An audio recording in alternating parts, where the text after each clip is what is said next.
Iniciando mais uma aula de telegrafia. Hoje, 2 novos caracteres. Quem acompanha aí com a gente, vamos lá. Primeiro caractere de hoje, letra Q. Letra Q, Código Fonético Internacional, Quebec. Anota então, Q de Quebec. O som da letra Q, esse som aqui, ó.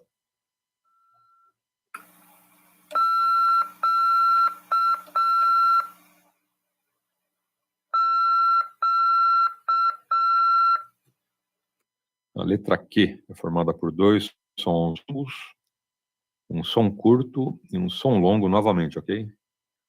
Então, vamos lá. Código Q, aliás, Código Fonético Internacional, Quebec. Repetindo o som. Vocalizando. Dan, dan, di, dan. Percebeu aí? 2 longos, um curto e um longo. Eu vou repetir várias vezes esse som. Você vai anotando e vai visualizando, ok? Iniciando.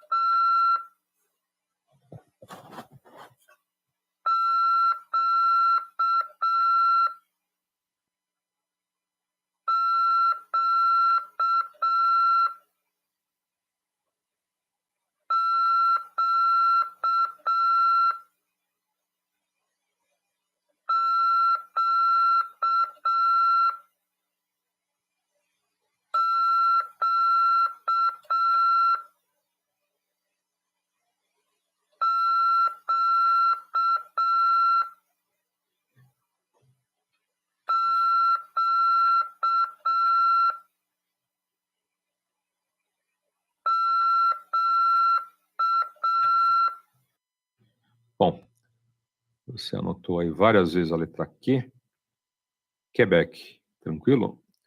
Ou visualizou também a letra Q de Quebec, maravilha. Agora pula uma linha e vamos para a segunda letra de hoje, que é a letra Y. A letra Y, Código Fonético Internacional, Yankee, ok? Você aprende telegrafia, aprende o Código Fonético Internacional. A gente vai usar bastante aí no radioamadorismo, ok? Então, o som da letra Y, esse som aqui, ó.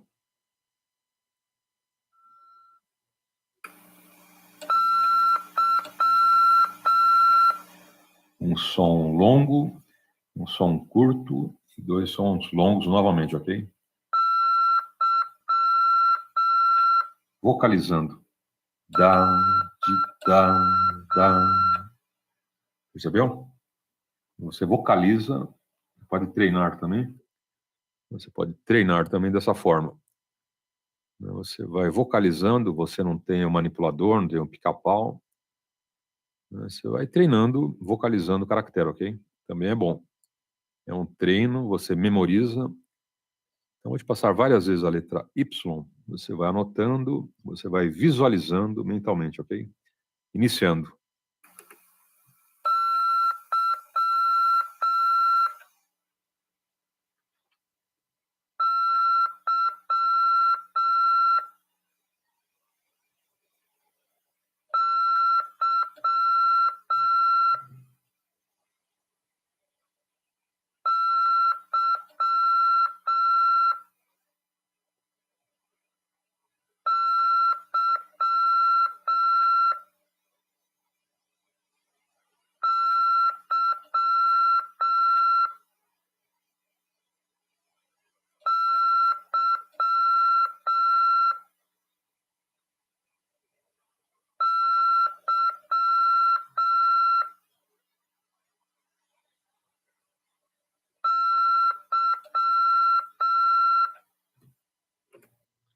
Tranquilo, né?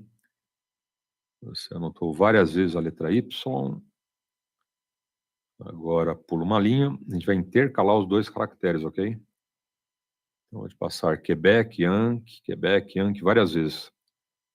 Tá bom? Vamos lá, anotando e visualizando.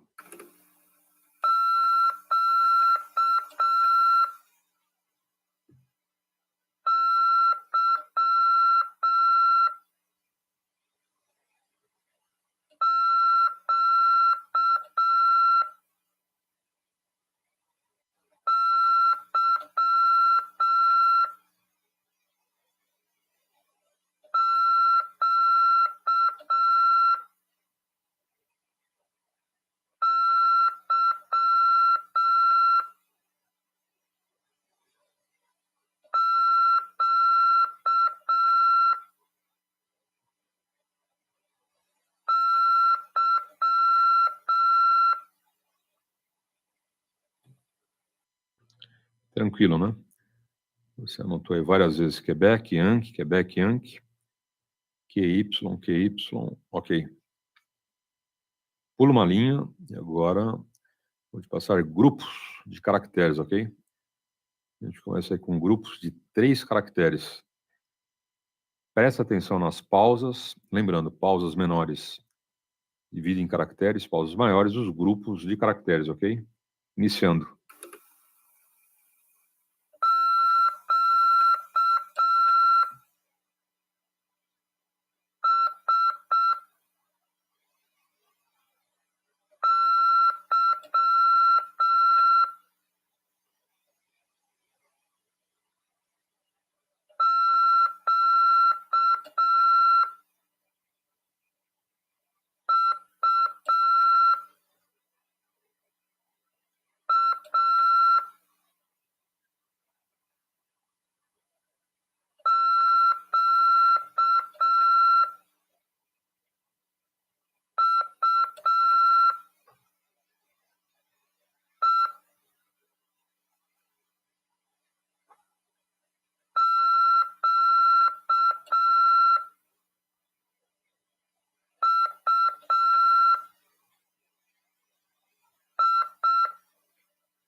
Corrigindo, ficou o seguinte. Na correção, a gente dá uma acelerada, ok? Então, fica esperto aí com a sua caneta. Nossos amigos deficientes visuais, lembrando, só você decodificando os caracteres é o suficiente, ok? Você não precisa ter uma memória de elefante, né, para guardar todas as sequências, né? Então, não se preocupa. Então, no futuro, né, você praticando a telegrafia, vai ser com você conversando com alguém, né? Você vai saber o que um está te passando, entendendo e respondendo, e, né, a coisa flui como se fosse um bate-papo, só que em telegrafia, tranquilo? Então, vamos lá. Primeira sequência, QSY. Quebec, Sierra, Yankee. Qua, Quebec, Uniforme. Alpha, Q, Quebec, Uniform, Echo,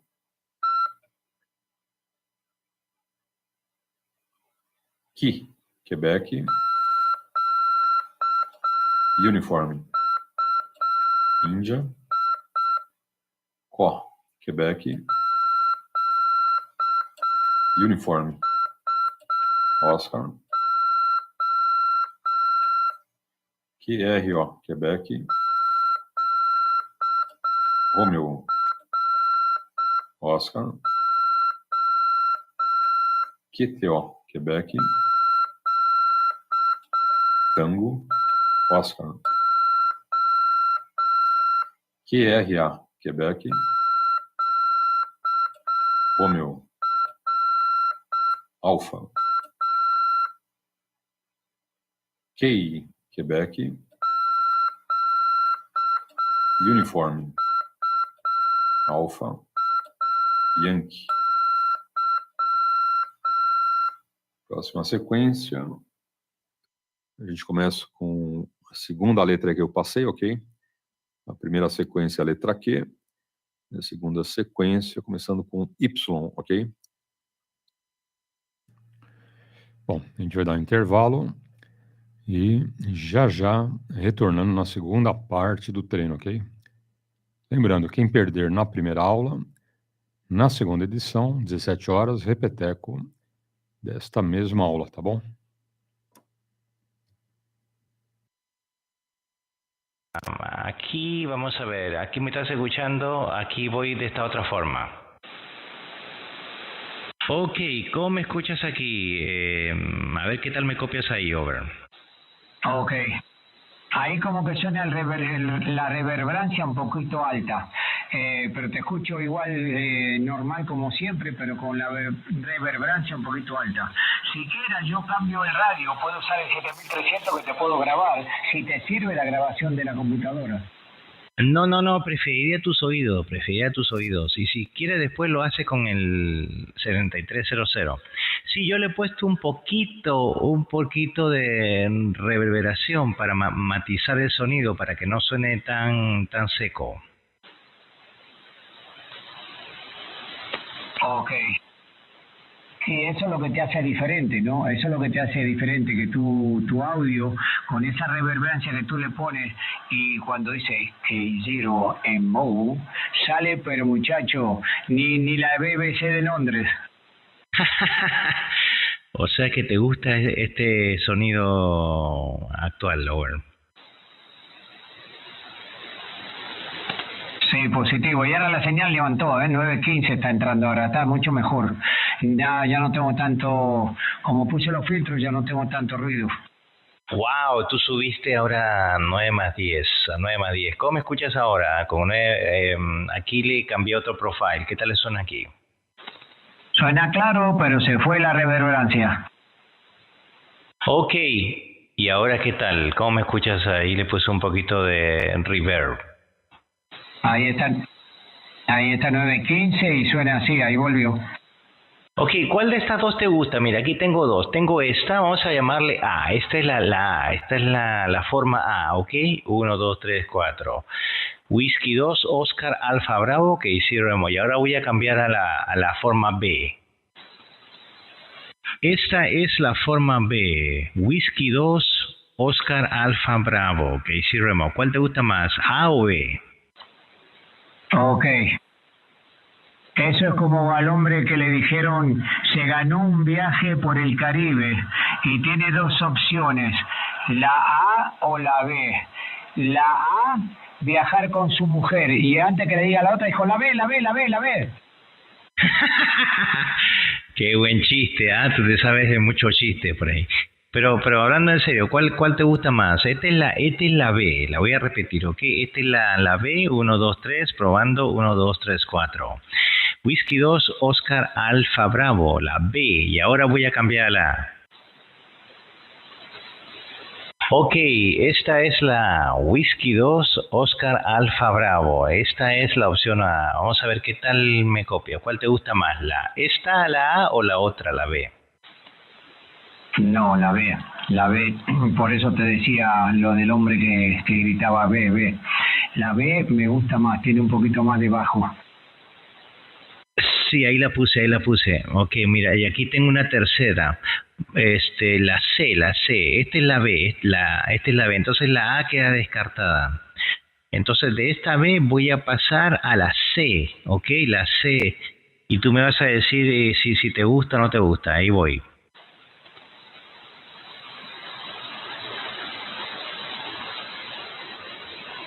Esta es la C, esta es la C. Vamos a ver qué tal me copias aquí. Vamos a ver, déjame ponerle un poquito.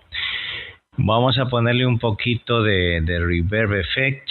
Aquí con un poquito más de reverb. ¿Qué tal me escuchas ahí? Esta es la C. ¿Cuál te gusta? ¿Esta, la C, Whisky 2, Oscar Alfa Bravo o la B? No, la B, esta, no me gusta esta porque sonabas como que estuvieras hablando adentro de un barril, la mejoraste, pero sigue fea, no, la B le gana. Ok, muy bien. Ahora he hecho un retoque. Ahora he hecho un retoque en la C. ¿Está mejor ahora o no? Over. Sí, está mejor, espera, dame un minuto. Cure that.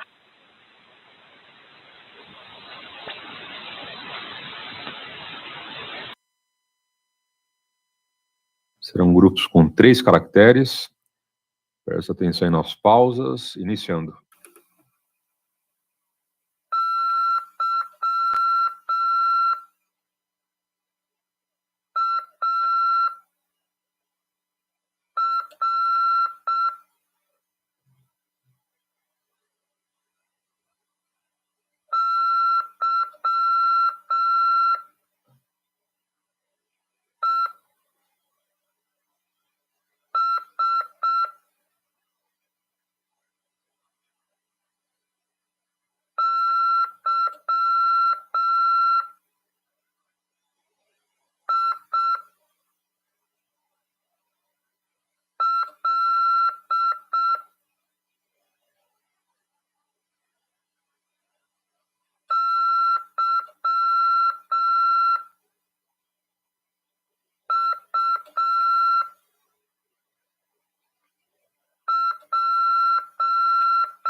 Corrigindo, ficou o seguinte. Yankee, Alpha,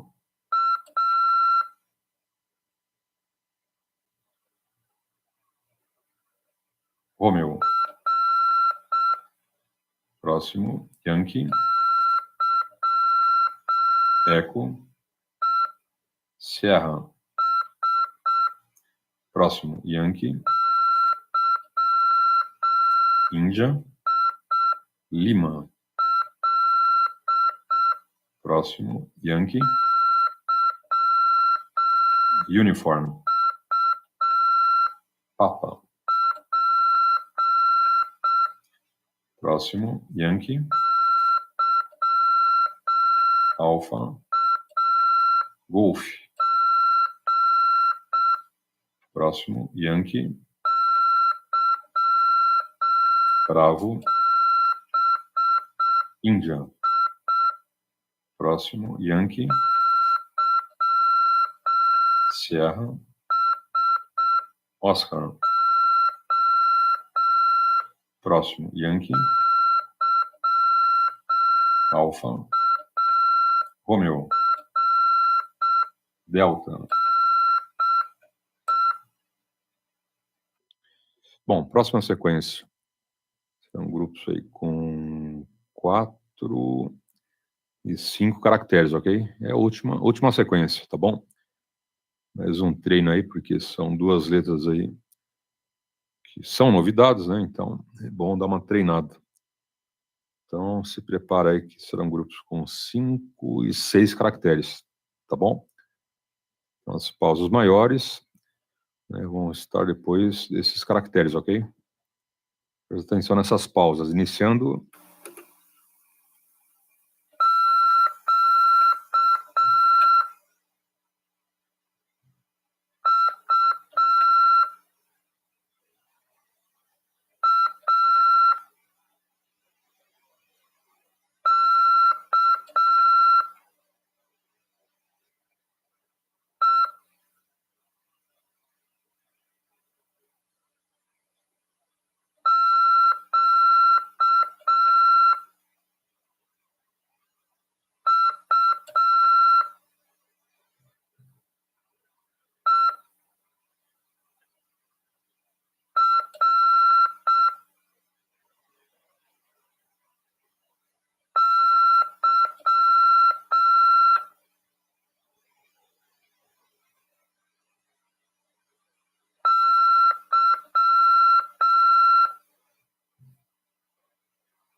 Corrigindo o seguinte: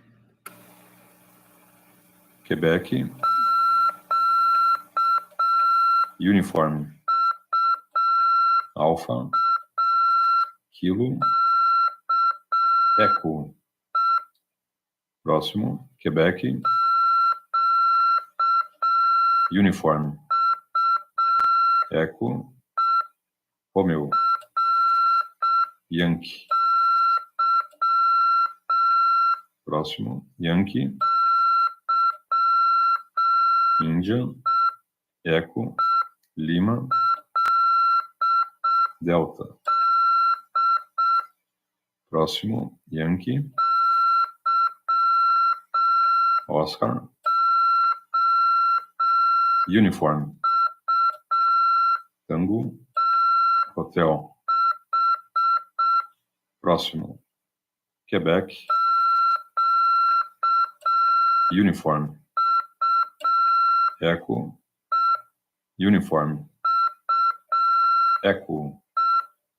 Próxima, Yankee. Oscar. Uniform. November. Golf.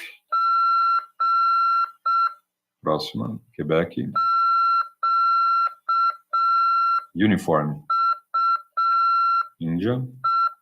Sierra. Tango. Oscar.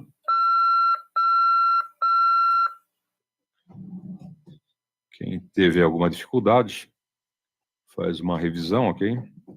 Amanhã vamos ter novamente essa aula. Independente disso, fica a gravação aí na internet. Se você tem alguma dúvida, fala com a gente, né? Durante a rodada, entra lá no streaming, né? Na parte do texto, você manda aí a sua dúvida, ok? Agora são 5h26. E já a gente retorna com o curso Comandante de Rodadas, ok? Vamos dar alguns minutos, lembrando que hoje é aula 13, tá? Dos 3 cursos, CW, Comando de Rodada e Legislação. Temos aí, então, já segunda parte aí da aula de hoje. Alguns minutos e daqui a pouco retornando. Tiene un fondo de bass que lo deja más profesional. Ok, muy bien. Y este se llama DAW. Vamos a ver esta qué tal se escucha, esta. En comparación a la Ultra, ya porque las otras están descartadas. Este es DAW. ¿Cómo? Yo voy a decir cómo aquí. ¿Cómo? DAW. Y ahora estoy en Ultra, over. La DAW vuelve el tono de voz tuya, resalta sobre los bajos, o sea que la voz tuya, vamos a decir, si fueras un locutor de radio ¿cómo te puedo decir? No de noticias, sino whatever. Un locutor de radio, la DAW quedaría mejor porque la voz tuya queda más limpia. Ok, entonces entre esta Ultra, ¿cómo? Ultra, estoy en Ultra. Y ahora estoy en DAW. ¿Cuál te gusta más? ¿Cómo? DAW. ¿Cuál te gusta más? Esta, DAW, ¿cómo? Testing, ¿cómo? O esta Ultra, testing, ¿cómo? Ultra, testing. No, vuelvo y repito lo mismo. El DAW, la voz tuya sobresale sobre el bajo. Cuando pones el Ultra, la voz tuya corre junto con el bajo, o sea que no haces diferencia. Se escucha todo normal, pero en el DAW la voz tuya resalta sobre los bajos. Entonces, ¿cuál se escucha más profesional? DAW. Oh, wow, ahí sí cambió. Sí, porque vuelvo y te repito, seguís dando bajos, pero tu voz resalta sobre los bajos. En cambio, con el Ultra, tu voz sigue junto a los bajos, como si fuera, vamos a decir, la voz tuya va a la par de los bajos. Sin embargo, con el DAW, la voz tuya resalta, sobresale arriba de los bajos, aunque no los perdés los bajos. Entonces, eso hace que la voz suene más clara. Claro, es más audible, más clara y mantener los bajos. Oye, excelente. Ahora estoy en otra que se llama ESSB. Esta es ESSB. ¿Esta qué tal suena para ti? No, no me gusta mucho, parece como que si fuera comprimida y no sé, no está tanto. Ya, y este es ISSB versión 2. ISSB versión 2. ¿Qué tal es esta? Ahí se aclaró la voz, se fueron los bajos, quedó la reverberancia. Y esta es ISSB versión 3. ISSB versión 3. ¿Qué tal es esta? Le agregaste los bajos a todo lo que dije antes. ¿Cuál te gusta más? De estas últimas, de las últimas que dijiste, esta. Ok. Y para terminar, esta Ultra versión 2. Ultra versión 2. ¿Qué tal está esta? ¿Comparada? Con la última de ISSB versión 3.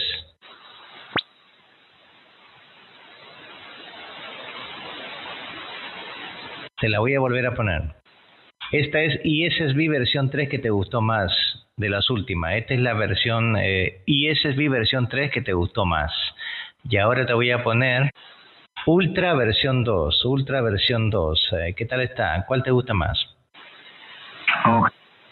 Lo que pasa es que estaba escribiendo, muchacho. Cuando vos me deciste, yo parezco una dactilógrafa, escribiendo todo lo que decía a como puedo. La ESB 3, que creo que es la ley, lo que me comentaste, me gusta más que la Ultra número 2. La Ultra número 2, vuelvo y te repito, la voz tuya sigue con los bajos. En la ESB 3, los bajos están, pero tu modulación, tu voz sobresale. Oye, qué buen oído, gracias, muchas gracias, Oscar. Pues entonces vamos a comparar esta, la ISSB versión 3, que es la que te gusta más, con la DAW, que es la que también te gustó más, para ya descartar, o sea, para ver cuál es mejor. Esta es la ISSB versión 3 que te gustó. Voy a ir a la otra que también te gustó, la DAW. Y esta es la DAW, que tú dices que mi voz resalta junto con los bajos. ¿Qué tal está ahora? No, yo me quedaría con esta. A mí, mi gusto personal, esta está perfecta. Te escucho bien claro, seguís manteniendo tu timbre de voz original, los audios originales, o sea, los bajos originales, pero tu voz ahora está requete clara. Sí, ahí sube tu señal también. Ya, y aquí para terminar con esta que estoy aquí con Ableton Live. ¿Qué tal me escucha con esta en comparación a la DAW? Hoje, no nosso curso Comandante de Rodada, a gente fala aqui de um item super importante, que não é só válido, né, para quem está no comando de rodadas, ok? Rodadas em HF, VHF, modos analógicos, digitais, né, com exceção, a única exceção desse modo aqui, mas entra também a telegrafia, ok? Esse item que eu falo hoje entra até no modo telegrafia, no modo CW. Então, o negócio parece simples, né, o que a gente vai falar, mas super importante. Tá? E para todos os radioamadores, não só no comando de rodada, que é água, ok? Super importante. Mas, né, para quem faz fonia, né, rodada aí, AM, FM, SSB, modos digitais, não importa. Se você está falando, né, você vai ter que ter sempre aí do seu lado uma jarra, um pote com água, ok? Uma garrafa, né, com água, enfim. É super interessante a água aí do lado do amigo que comanda uma rodada.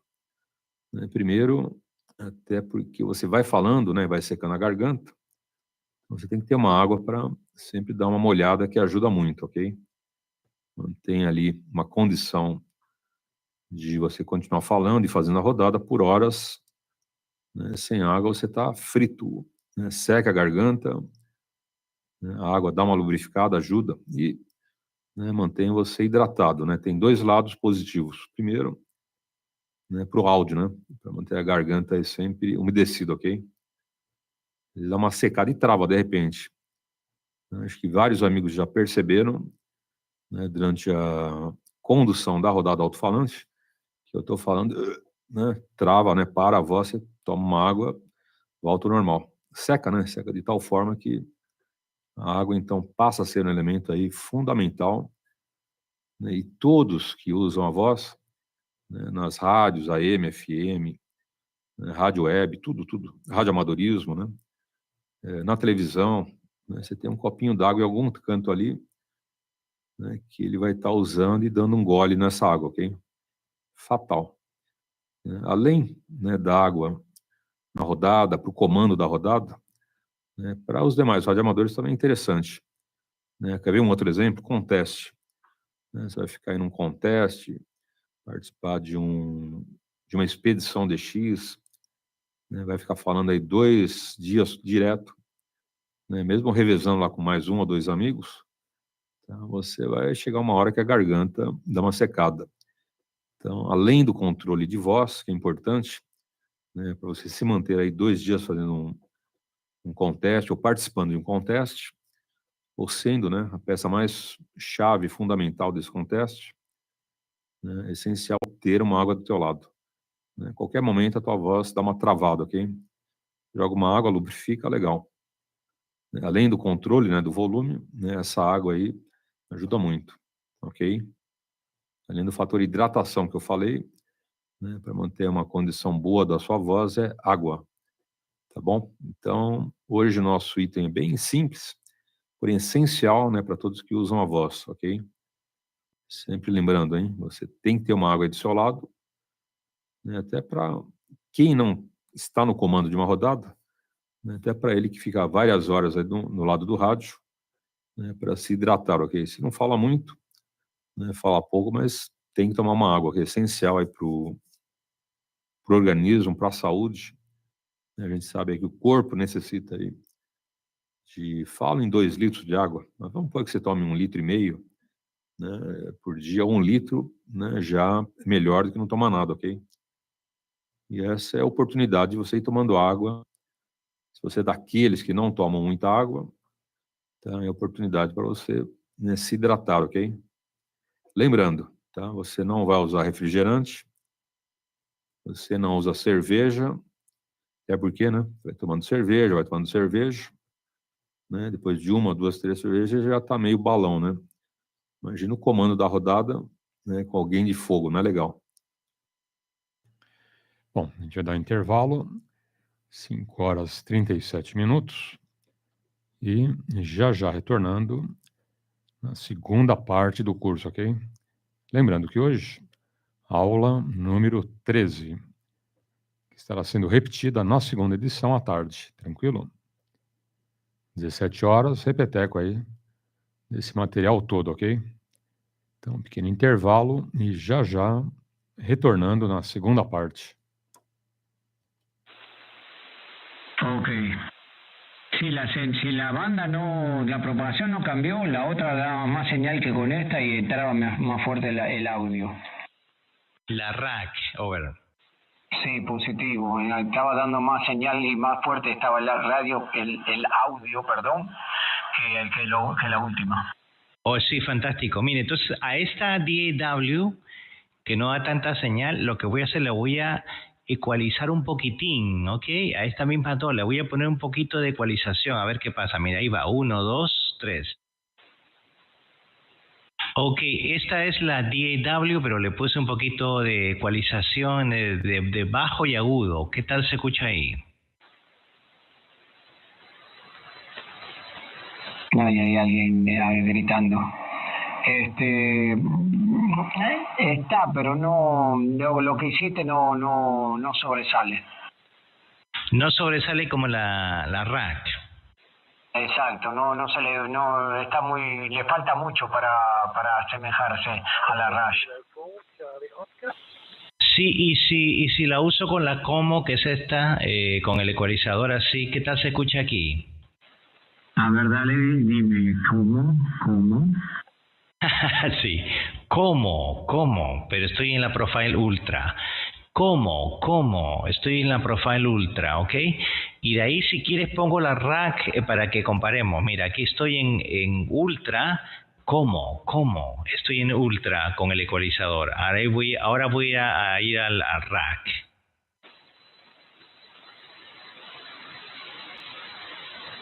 Y aquí estoy en RAC. ¿Cómo? Aquí estoy en RAC, Whisky 2, Oscar, Alfa Bravo. ¿Cuál te gusta más? Está muy parejita ahora, no sé por qué, pero está muy parejita. Podría ser que la raza estuviera la voz un poquito más clara, pero en este último cambio no le noté mucha la diferencia. Sí, tú sabes que estamos llegando al punto ya, al sweet spot, me estoy dando cuenta. Gracias a tu invaluable reporte y tu buen oído, oye, Oscar, muchísimas gracias. Você não toma caipirinha, não toma uísque. Tá? Quando você estiver no radioamadorismo, é só água, ok? Evita refrigerante, suco. Tá? Você pode até comer uma fruta, né? Como eu falei, como dá, né, espaço para a gente abranger mais o assunto, né? Quando você participa de um contest, uma expedição DX, você ficar 1 dia, 2 dias ali no rádio, tá? Além da água, né, você pode pôr também algumas frutas, né, em intervalos aí que você fique aí, né, você come uma fruta, tá? Ou comer mesmo, né, algum sanduíche leve, tá? Sempre que você participa desse contest, né, você não abusa da comida pesada, né? Você não vai comer uma feijoada, não vai comer um X-bacon, egg, salada, né, com muita maionese, né? Te derruba, né? Você vai ter sono, né? Não rende aí o contest, não faz contatos, perde, né, muita coisa, você tá sonolento, não vale a pena, ok? Então, primeira coisa, hidratação. Segundo, né, manter aí com uma certa alimentação leve, ok? Seja o que for no radioamadorismo, sempre alimentação leve. Tá? Sempre muita comida dá sono, ok? Então, fica esperto aí. O que você come, né, durante o contest, durante até uma rodada, né? Eu como antes da rodada, ok? Uns 20 minutos antes de começar a rodada, eu passo na cozinha, né, faço lá alguma coisa leve com fruta, né? Corto uma banana, uma fruta, misturo com aveia, jogo lá um monte de coisa, chocolate, né? Se tiver amendoim, se tiver uva passa, o que tiver, eu faço lá uma mistureba legal, né? E leve, né? Se tiver granola, joga granola, enfim. Então, só cuidado para não comer mesmo, né? Uma quantidade grande de comida que vai te dar sono, ok? Pesa no estômago e vem o sono fatalmente. Tá? Esse negócio que eu faço antes da rodada diariamente, né, é essencial. Né? Uma fruta com aveia, não ponho leite, né? Ponho água, ponho chocolate, né? Ponho alguma coisa. Chocolate em pó, não o achocolatado que tem açúcar, ok? Mas sim o chocolate, né? A fruta já é doce, né? Então fica um negócio legal, leve, né? Não fica muito melado, não fica enjoativo e sustenta, ok? Essa técnica eu uso aos domingos, tá bom? Todo domingo aí também, né, faço aí uma boa alimentação, porém leve, né? Com frutas, com esses cereais e chocolate, amendoim, o que tiver, eu taco ali no potinho, ok? Então fica a dica hoje aí para os amigos, né? A chamada é para água, tá? Mais válido, né, para lembrar que cerveja não é bom, né? Refrigerante é uma porcaria, né? Não ajuda a garganta, muito pelo contrário, né? Por conta do açúcar e da química, né? Dos aditivos ali, conservantes, aromatizantes, um monte de droga, né, que vai no refrigerante. Refrigerante não é aconselhável, ok? Água, água, água, ok? Água pura, H2O, né, é a melhor forma de hidratação e de lubrificação da garganta, tranquilo? Tem gente que usa maçã também, né? Assuntos aí sobre voz, né? Maçã, mel, o gargarejo com água e limão, ou água, vinagre e sal, né? Tem 1000 métodos aí para garganta, para voz, mas como o assunto hoje é hidratação, então a gente fica só na água, ok? H2O puro, né? Melhor condição para você manter voz. E quando começa a secar a garganta, um golinho, ok? E de golinho em golinho você vai aí 2, 3, 4, 5, 6, 7, 9 horas, um dia inteiro ou 2 dias, né? Quando você participa de contest, além da água, além da alimentação leve, entra o fator descanso. Tá? Não pense que você segura a onda aí 2, 3 dias acordado, que não segura, né? Você tem que planejar também um tempinho para dormir, tá bom? Mas esse é um outro departamento, né? A gente vai abordar em uma outra hora, tranquilo? Hoje, então, nosso foco fica aqui no H2O, conhecido como água. Tranquilo? Bom, vamos em frente. Vou liberar. Bom, são 5 horas e 45 minutos. Lembrando que na segunda edição da rodada, teremos um repeteco dessa matéria toda, ok? Hoje é aula 13, tanto de CW, como comando de rodada e legislação, ok? Então, 17 horas, segunda edição, repeteco aí de tudo isso. Tranquilo?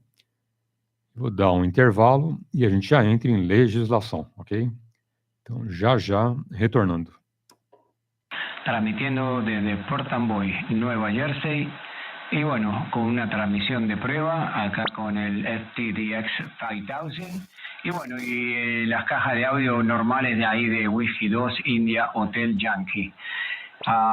Creo que ahí está pasable. Whiskey 2 Oscar Alfa Bravo. Buenas noches, Kilo 0 Mike Oscar, esta es la Whiskey 2 Oscar Alfa Bravo, transmitiendo desde Port Amboy, Nueva Jersey, y bueno, con una transmisión de prueba acá con el FTDX5000, y bueno, y las cajas de audio normales de ahí de Whiskey 2 India Hotel Yankee. Creo que ahí está pasable. Whiskey 2 Oscar Alfa Bravo. Bueno, necesito un operador de radio que cambie la voz, muchachos. Lo único que tengo que hacer es cambiar la voz ahora. No, suena muy bien. Me imagino que has recibido muchos halagos, ¿no? Y cumplidos por tu modulación. Realmente sí, de Europa. Pego bien, pego fuerte en Europa. Cuando la propagación está como está ahora. Inclusive, bueno, ahora ya no tengo esa propagación que tuvimos hace unos meses atrás, pero estaba toda la noche hablando con gente de Croacia, Ucrania, muchachos, ya me decía, Oscar, you again. Ya nomás por la señal ya no tenía que casi ni decir las letras, muchachos, porque inclusive Qatar o Arabia Saudita, todos esos lugares entraban, pero bueno, está bien, ¿no? La propagación ayuda mucho, pero sobre el audio, olvídate, que lo primero que comentaban era el audio, Manny. Adelante. Oye, qué maravilla, pues no te puedes quejar, excelente. Oye, no, sí, estás llegando muy fuerte. Tú sabes que tu señal es constante en +10. 9 +10 constante, oye, ya no se mueve la aguja de ahí, es increíble, oye. Qué estables están las condiciones ahora. Ya imagino cómo debes de llegar de fuerte a Europa. Oye, Oscar, mira, dime dónde se escucha mejor. Aquí estoy con el leveler, está encendido, ¿no?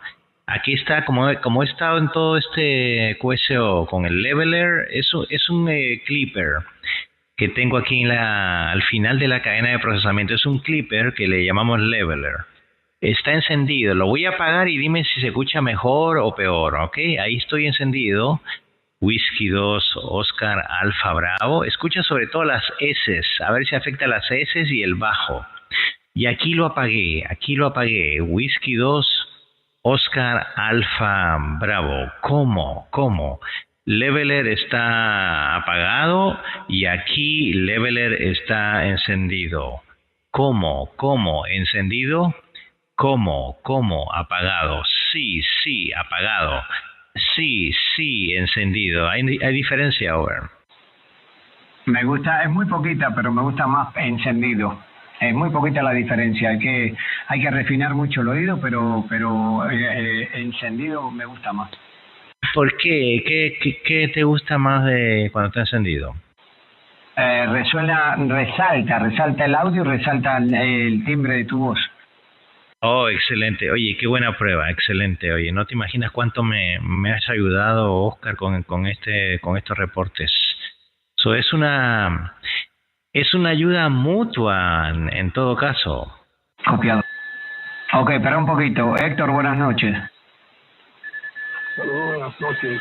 Papa Tango, Santiago, México, desde la isla de Curazao. Ok, Papa Tango 2, Santiago, México, creo que me dijo, no, fue un poquito rápido, pero bueno, ahí en la isla de Curazao. Muy buenas noches, esta es la Whiskey 2, Oscar Alfa Bravo, mi nombre es Oscar, y estoy en compañía de la Kilo 0 Mike Oscar en el estado de la Florida. Adelante. Aquí al 100%, no logré rescatar el indicativo al 100%. El mío es Papa Japón, Papa Jinete, PJ2 Santiago Mike. Vamos a ver si fue positivo, QSL. Ok. Sí, positivo. Disculpe por el error.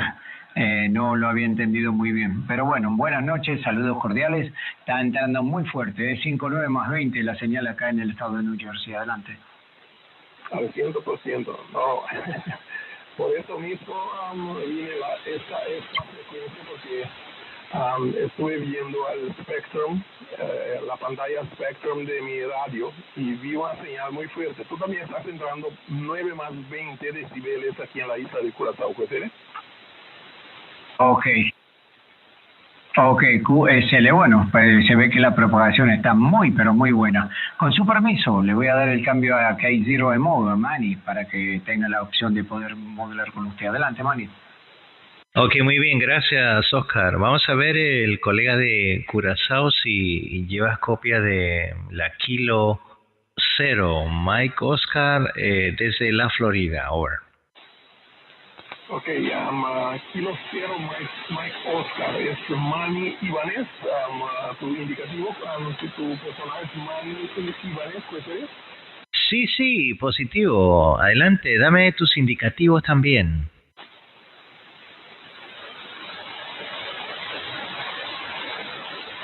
Vamos a ver, Kilo 0. Lo estoy perdiendo. Sí, ahí te estoy copiando. Bajó tu señal, pero te estoy copiando. Sí, correcto. Esos son mis indicativos y mi nombre es Manny. Dame tus indicativos, por favor. Tu reporte de señal es 57, over. Ok, al 100%. El indicativo es Papa Japón, numeral 2, Santiago, México. Papa Juliet, número 2, Santiago, Mike. Estoy transmitiendo desde la isla de Curazao, está ubicado a unas 35 millas náuticas norte de Venezuela. Este es el comentario por ahí, Manny. Vamos a ver el cambio para ti. Kilo 0, Mike Oscar.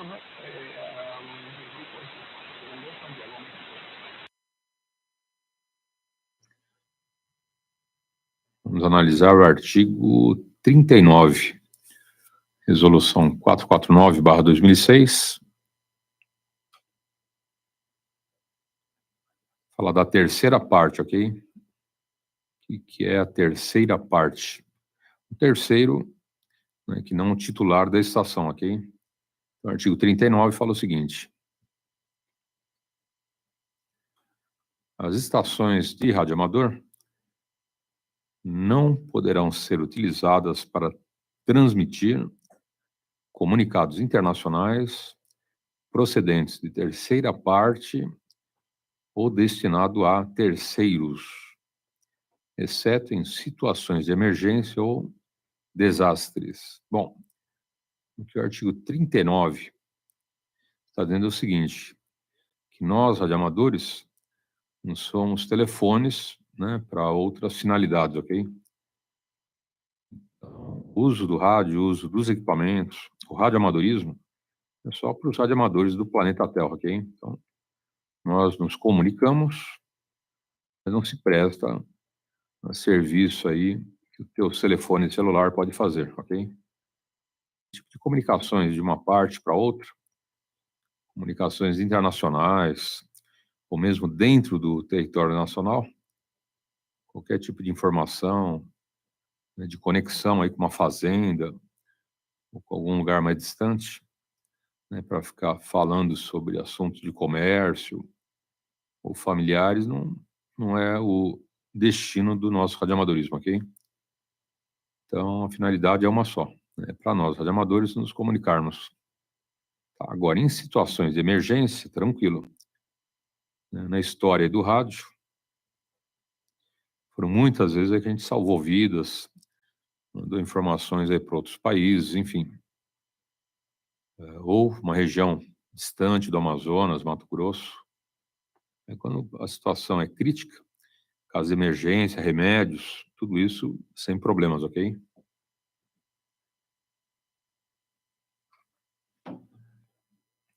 Simplesmente para troca de informações de cunho aí comercial ou qualquer coisa fora do nosso hobby já é inadequado, tá bom? Já não é permitido. Né? Por isso que fala aqui, ó, exceto situações de emergência e desastres, tá aí tranquilo. Então, calamidades, inundações, incêndio, qualquer coisa fora do normal, né, não tem problema. Do contrário, né, o uso é restrito para as nossas comunicações, ok? Então, repetindo o artigo 39, ó, as estações de rádio amador não poderão, tá bem grande aqui, ó, não poderão, deixa eu pôr na tela que eu não pus, né? Peraí, deixa eu pôr aqui na tela, baixar o volume, ok, aqui, pronto. Então, vamos lá, olha lá. Da terceira parte, artigo 39, vamos subir aqui. As estações de rádio amador, tá aqui, ó, não poderão, tá bem claro aqui, ó, não pode, ok? Ser utilizadas para transmitir comunicados internacionais procedentes de terceira parte ou destinado a terceiros. Eu falei, né? Para essa finalidade, tem o telefone celular, tem computador, tem internet, né? Então, nosso serviço só para nós, radioamadores. Bom, vou dar um intervalo novamente e já retornando na segunda e última parte do tema de hoje.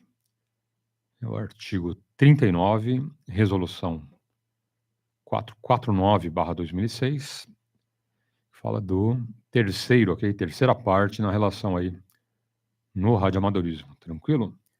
Então, já retornando, quem não puder fazer com a gente, primeira edição faz na segunda edição da rodada, às 17 horas, ok? Então, já retornando. 63, bye bye. Ok, muy bien. Oye, Oscar, qué bien estás llegando, Oscar. Qué bárbaro, Oscar. No, tu señal no se vence. Sigue. Estás al pie del cañón. Es increíble ahí. Estás local por aquí, over. Ok, no te creas, muchachos, vos estás igual, está llegando 15 decibeles, está fijo, no baja. Ahí el colega de Curazao había entrado con 20, después bajó a 7, tenemos cosas, ¿no? Manny, si te quedas un minuto, yo quiero probar el 7300, no quiero tocar el audio, no quiero tocar las cajas de audio porque son de este radio, pero está puesto en el mismo sistema. Quiero que escuches cómo suena y como mucho le puedo cambiar el bass y el treble al radio, nada más, si vale la pena. Si no, lo seguiré usando como lo estoy usando ahí de spare. Adelante. Ok, adelante, pues aprovechemos que las condiciones entre tú y yo están buenas. Espero por aquí que hicimos. Ok.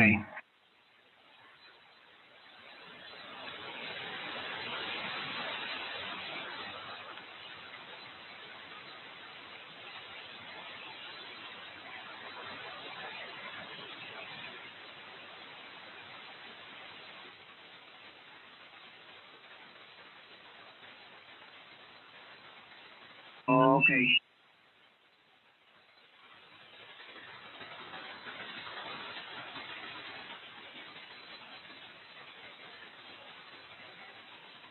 Ok, a ver cómo me está copiando K0MO W2OAB.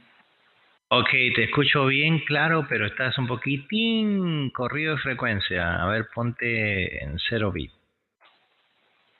Dame modulación, porque seguro que este radio está corrido. Sí, ¿por qué será, no? ¿Por qué será? Ok, te doy modulación. Aquí estoy en la 14.204.000.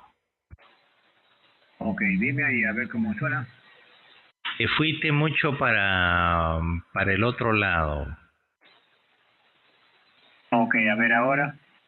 Un poquito más. Sí, ya estoy casi llegando, muchachos. Entonces vamos a darle. Ok, coméntame. ¿Será que estaba frío? A ver ahora. No sé a qué se puede ver, está extraño eso. A ver, todavía le falta un poco. A ver, estás un poquito hacia arriba, estás un poquito, bájale un poquito unos hercios. A ver, fíjate ahora, ¿me fui muy arriba? Sí, sí, bájale.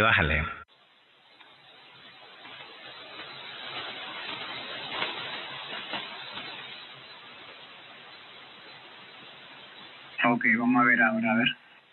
Sí, ya casi estás. Bájale una más. Ok, a ver ahora, Whisky 2, Oscar Alfa Bravo. Casi, otra más. Ok,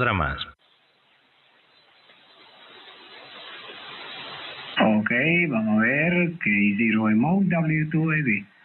Sí, ahí está. Tú sabes que es importante eso, porque si estás un poquito corrido de frecuencia, por más pequeña que sea la desviación, afecta tu audio bastante, ¿no? Eso te puede, tú sabes, atenuar mucho el bajo también. Ok, mañana voy a mirar el libro a ver si puedo corregirlo, porque estoy en 14203.98.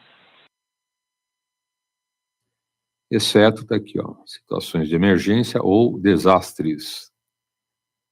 Parágrafo único. Artigo 39 fala o seguinte: o disposto no caput, ou seja, no próprio artigo 39, não é aplicável quando existir acordo específico com reciprocidade de tratamento que permita a troca de mensagens de terceiras partes entre radioamadores do Brasil e outros países signatários. Tá? Então, países que fazem parte aí do acordo internacional, que hoje são aproximadamente uns 200, ok? Esses 200 países aproximadamente fazem parte de um acordo multinacional. Tá? Quem cuida desse departamento é a UIT, União Internacional de Telecomunicações. Foi criada pela ONU há muitas e muitas décadas e hoje concentra nesse potencial de cuidar, de examinar as bandas e frequências destinadas a diversos serviços no planeta, ok?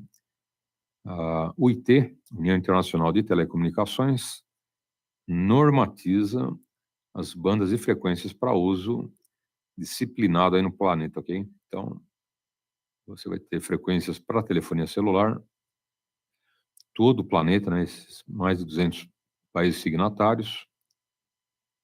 Você vai ter frequências para nós, radioamadores, frequências para televisão, para satélite, para tudo, ok?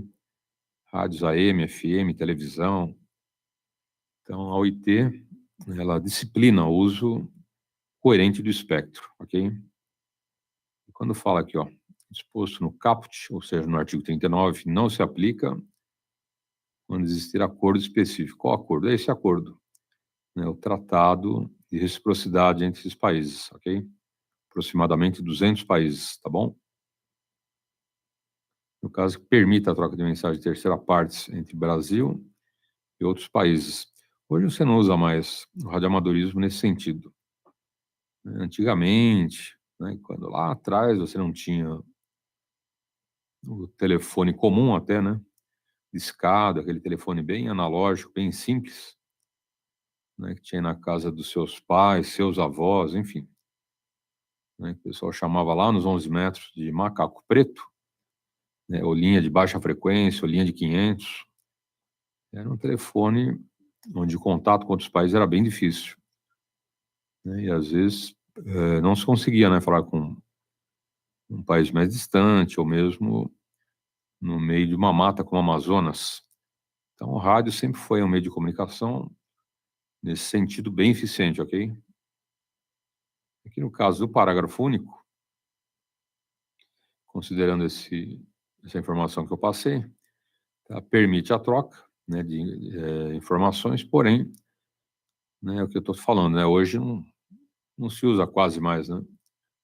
Você no celular fala com o outro lado do planeta, vê a pessoa, manda zap, manda imagem, vídeo, texto, enfim. As comunicações estão bem avançadas.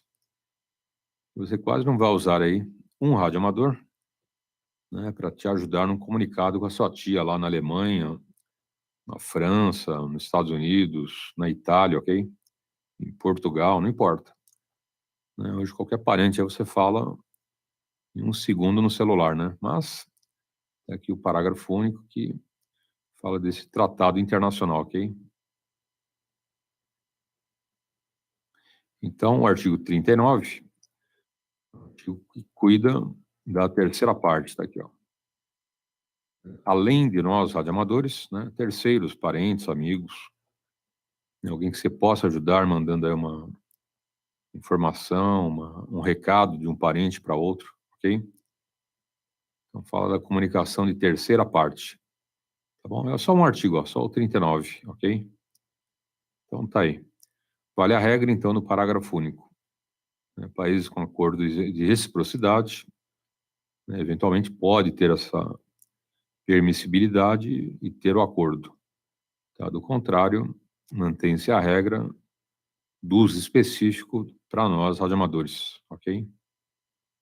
Então, tá aí. Hoje, nossa legislação fala de um único artigo, e eu já estou liberando essa gravação aí na internet, ok? Agora são 6h05. E lembrando, estamos ao vivo lá na internet, tem a nossa live aí diariamente, 2 edições, e com isso você pega todo esse nosso conteúdo, ok? Quem perder uma das aulas, tá, ou mesmo, né, a rodada, as aulas você pega ali na playlist, entrou no YouTube, digitou rodada alto-falante, chegou no nosso canal, cada playlist é um curso específico, ok? Curso de CW, por exemplo, o curso completo com 50 videoaulas. E outra, né? Tendo dúvidas no curso, fala com a gente. Tanto na primeira edição, como na segunda edição, você adentra aí na live, né? Manda aí a sua pergunta. Eu vou estar lendo aqui e respondo, ok? E durante a rodada, para quem está perto aqui da gente, com uma rodada em 2 metros, o alcance não é muito longo, né? 100 e poucos quilômetros, e olha lá, né? Então, é um circuito pequeno, né? Banda de 2 metros, frequência 146.410 MHz. Lembrando que já estamos indo para 23 anos de rodada. Completamos 22 anos agora em agosto, ok? E o ano que vem, fazendo 23 anos aí de rodada alto-falante, na mesma frequência e os mesmos horários. Tranquilo? Bom, vou dar intervalo e já a gente volta na parte de estudo das faixas, ok? Indo faixa por faixa do radioamadorismo, a segmentação, modos de transmissão, tudo baseado na legislação, ok? Todas essas regras vêm de normas da Anatel, tranquilo? Não é da minha cabeça ou eu estou inventando, né? É tudo baseado aí em legislação vigente, ok? Então, já retornando.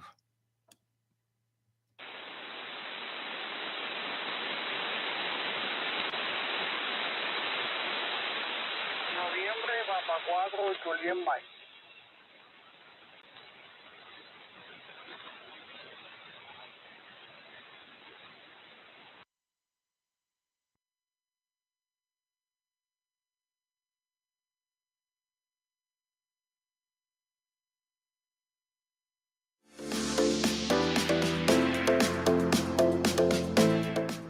I'm Julian Frost, N3JF, your ham radio sensei, and I'm here at HRO Anaheim because we have a new radio here, the Yaesu FT710.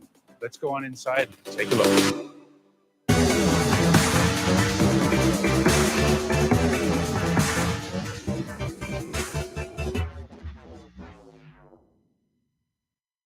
So here it is. Here's the box. Let's see what's inside.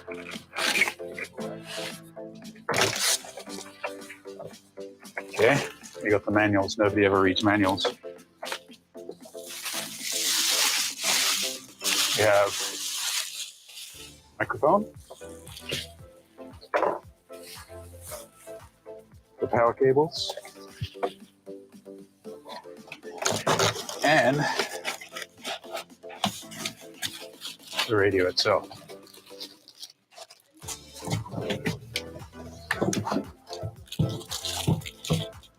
There she is. So the FT710 comes with its own speaker, which is here. And to put the speaker on, what you have to do is pull out these little plugs here. Make sure you know which side you're going to plug on or connect to the speaker to the radio. There it is. And then, of course, those just hook over screws that you put on the side of the radio. So, place the hole over the screws and push down. Bring the speaker cable out and plug it into the external speaker jack on the back here. So while we have the radio turned around, let's take a look at the back here. We have the external display, so you can put it on the monitor. We have two USB ports. One would be for PC cat control. The other one, I assume, because of course we haven't looked at the manual yet, but I assume that's for putting in an SD card or other device. Then we have a connector here for the RTT wire data. Your CW key would go in here. This is the ALC control for your amplifier. The external speaker, as we already have plugged in here. And then we have a connector here, so if your amplifier does band data, it can come back and the radio can control that. And of course, your single antenna output. And there's a ground plug here. And it takes the standard Yaesu 4-pin power connector. Okay, so let's plug an antenna in here.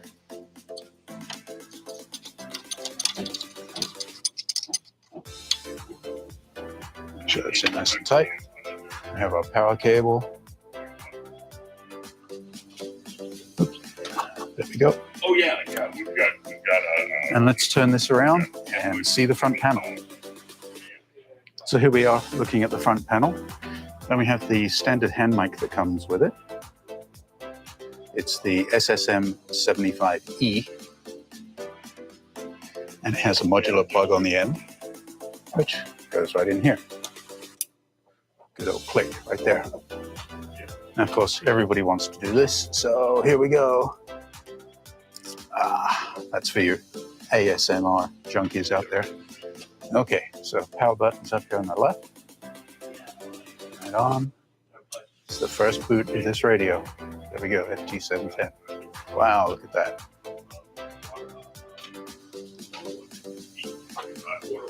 Audio.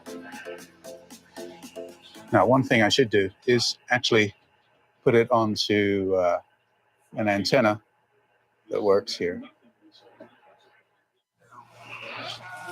Okay, here we are. So we have found a station here on 40 meters. Let's turn this up a little bit. Went to fill my coffee cup, and it was still dark, and there's the neighbor's dogs. I gotta say, the speaker, the external speaker, sounds pretty good. I can't really know whether this is coming across well on the video or not, but the speaker sounds really good.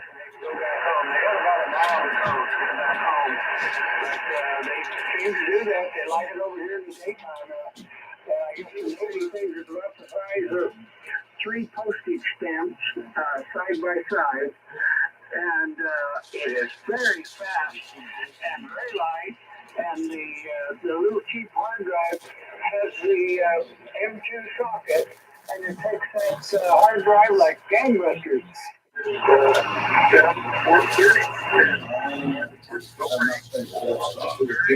So of course the screen is touch sensitive, so you can turn functions on and off.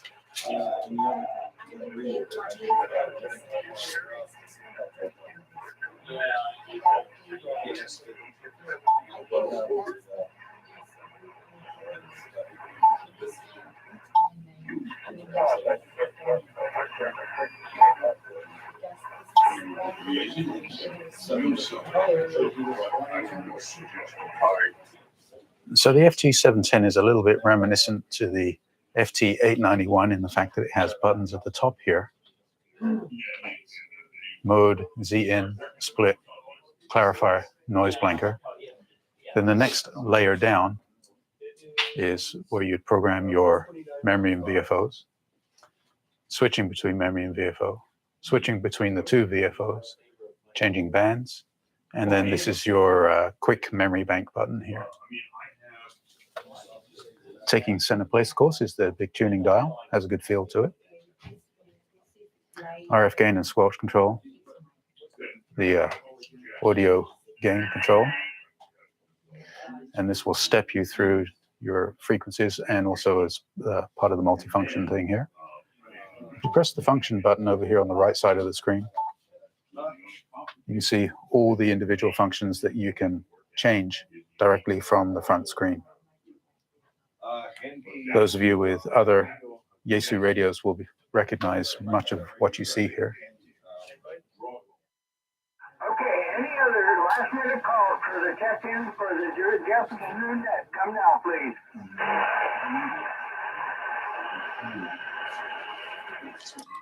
November 3, Juliet Foxtrot.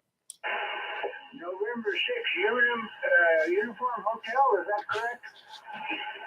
Very close. That was November 3, Juliet Foxtrot. November 3, Juliet Foxtrot, is that correct? Oh, Roger, Roger. Okay, Roger, Roger. Where are you located? I'm located at the Anaheim Ham Radio Outlet Store in Anaheim, California. Okay, you faded out on me. Anyhow, thank you for checking in. I didn't get your location. Try it one more time, please. I'm at the Anaheim Ham Radio Outlet Store looking at the new Yaesu FT710 in Anaheim, California. Okay, Roger, Roger. In Anaheim, California, looking at a new radio. Here, I'm ready. Okay, here we have the Yaesu FT-DX10 and the new FT710. The FT-DX10 is on the bottom, the FT710 is on top. And you can see that the new radio, the FT710, is about an inch less wide than the FT-DX10. Ato 9106/2018, banda de 10 metros. Tem bastante coisa, hein? 10 metros, tem coisa para chuchu aqui. A do range. Tá, na faixa de 10 metros, nós temos aí de 28.000 a 28.000 a 29.700, tá? Então, 28.000 a 29.700 kHz, temos aí o que compreende a faixa de 10 metros. Ou seria a subdivisão. Primeiro segmento vai de 28.000 a 28.070 kHz. Nesse segmento, você faz somente CW, tá bom? Dá uma acompanhada com a tabela, você tem noção do que a gente está te falando. Então, CW tem um X, ó. O restante, tudo vazio. Até aplicações e observações não tem, ok?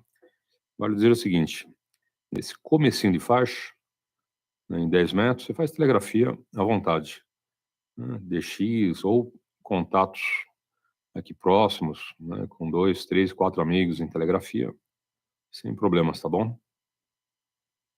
Próximo segmento, 28.070 a 28.120 kHz.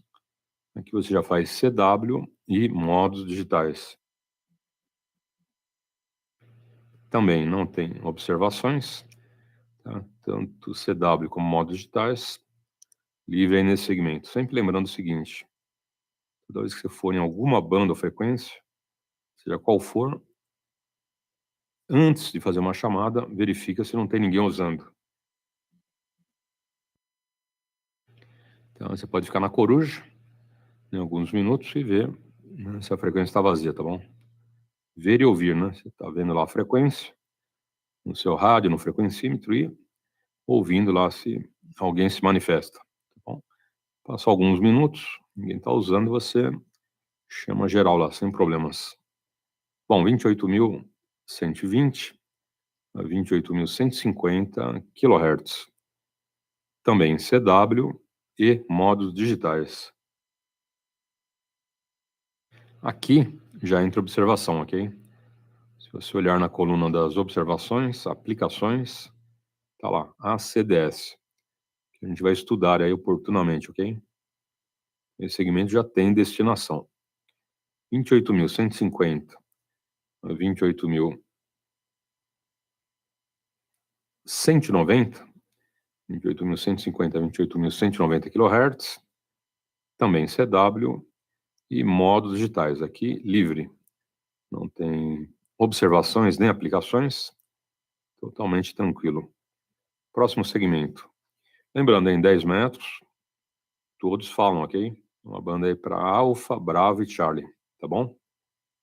28.190 a 28.199 kHz. Você faz CW, emissões piloto. Tá? Aqui observações e aplicações, somente emissões piloto. Vamos ver também, oportunamente. 28.199 a 28.201 kHz. Você faz somente telegrafia e exclusivo IBP. Olha lá. Agora são 6h21. Hoje falando aí da banda de 10 metros. Quem quiser dar uma olhada, ato 9106/2018. Pega lá no Google, que é 2 palitos, tá bom? Bem rápido, tranquilo. Vou dar intervalo e já, continuando a leitura dos estudos na banda de 10 metros. Tranquilo? Então, já retornando. Tilted. That's easy. It does actually come with these. So you've got a selection of mobile head mounts, and that all depends on how you want to mount the radio. So you can keep that tilted head view, or you can have the panel flat and just have it straight in front of you. That's not a problem at all. And it does come with the cable as well. So there we go. And this is beautifully done, rather than just those cheap plastic connectors, as you can see. These are actually metal. So, as I said, they're always kind of progressing on at Wuxen, and every time we mention something, you know, if there's a weak link somewhere, they change it, and then the next variant has the updated unit. So, as I said, that does your head bits. That's for remote mounting, etc. Obviously, it comes with your mounting bracket as well. So just a standard mounting bracket. And when it comes to audio on mobile installations, often you're going to have to run a separation speaker, etc. But they're quite clever at Wuxen, as I said. Now on the radio, you've got 2 speakers. So when you're running, say, 2 meters on one and 10 meters on the other, you can have separate audio coming through those speakers at the same time. However, if that's tucked underneath your chair, obviously it comes with a microphone. And this microphone, as long as having DTMF and all of your functions, which can be done remotely on the mic, actually has a speaker in the back of it as well. So even if you be in the car, you can listen to your audio straight up to your ears, no problem. Okay, again with mobile operation, it does come with CTCSS for all your repeaters, etc. So that's not an issue, and you can do crossband as well. Main thing to do with these, as I always say with any radio, please read the manual. It is translated into a very basic English, but if you have any issues, obviously just give us a call, give Gary a call, and we can go through the modes and operations for you. It's not a problem. It's fully programmable with software. So again, just buy a programming lead for it, plug it in, and then you can program all your repeaters, etc., all of your band changes. That's not a problem. Okay.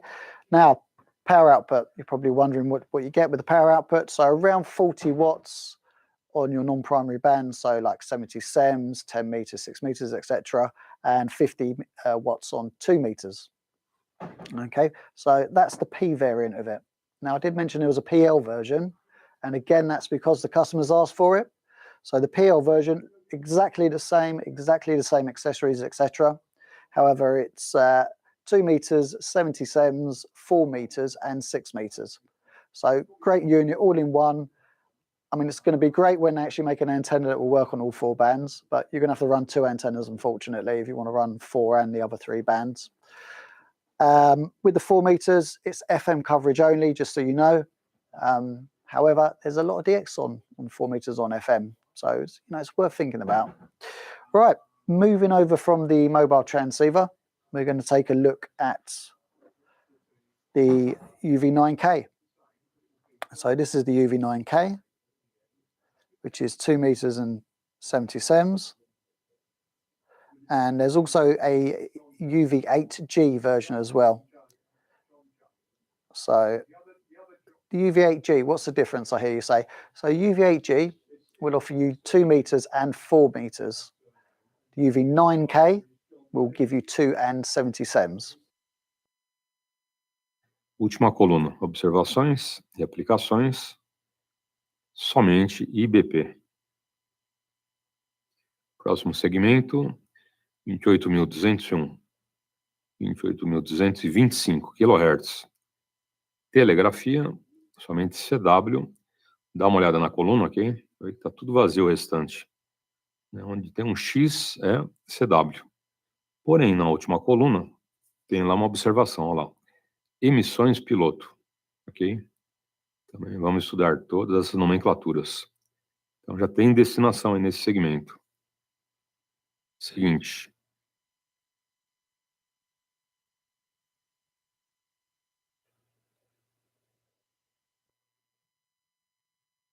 R$ 28.225, 28.300 kHz.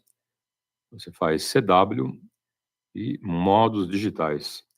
Nesse segmento também, né, destinação emissões piloto. Já tem aí uma observação e uma exclusividade. 28.300 a 28.320 kHz. Você faz CW, faz SSB, faz DV, Digital Voice, modos digitais e demais modos. Então, nesse segmento tem 5 possibilidades, porém, a CDS. Vamos ver futuramente. Próximo segmento, 28.320 a 29.000 kHz. Você faz CW, SSB, DV, modos digitais e demais modos. Aqui já é livre, ok? Na última coluna não tem observação, não tem nada a respeito, então totalmente tranquilo. Próximo segmento.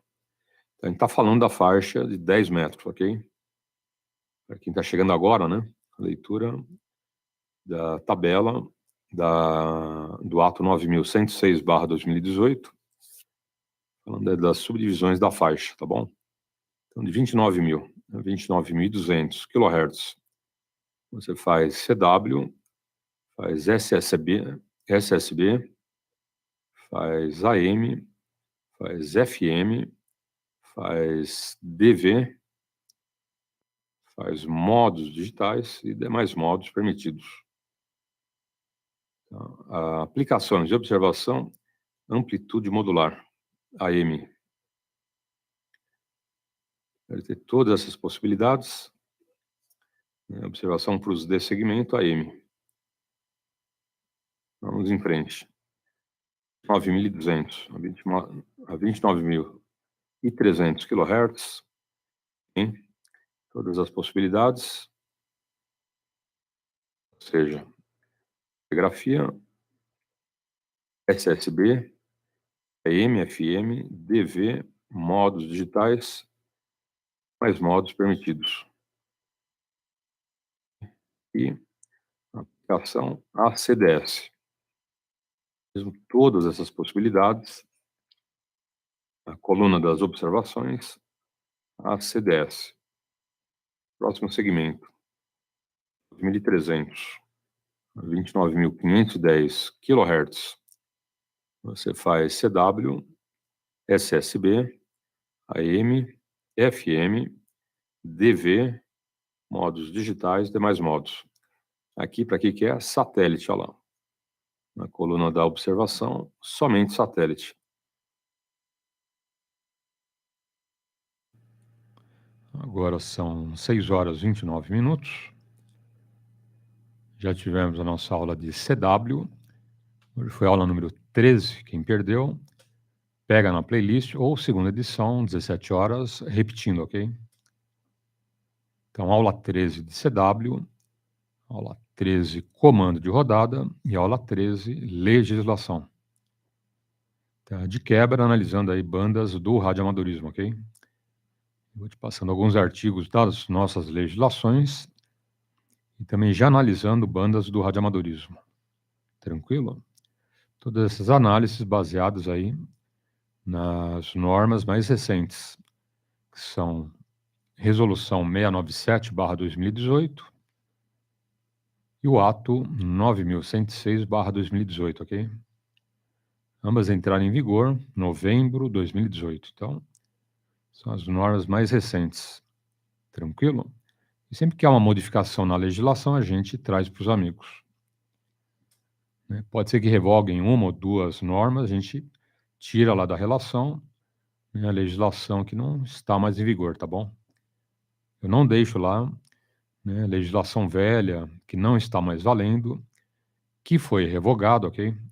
Só serve para atrapalhar, né? Para quem está estudando, para quem vai começar no radioamadorismo, só atrapalha, ok? Então eu já tiro. E recomendo, quem tem apostilas aí na internet, para radioamadores, de duas uma, né? Ou você atualiza a apostila, tá? Ou arranca da internet. Por quê, né? Muita gente se vale dessas apostilas e não sabe, né? Que elas foram, em parte, ali revogadas, ok? Ou seja, né?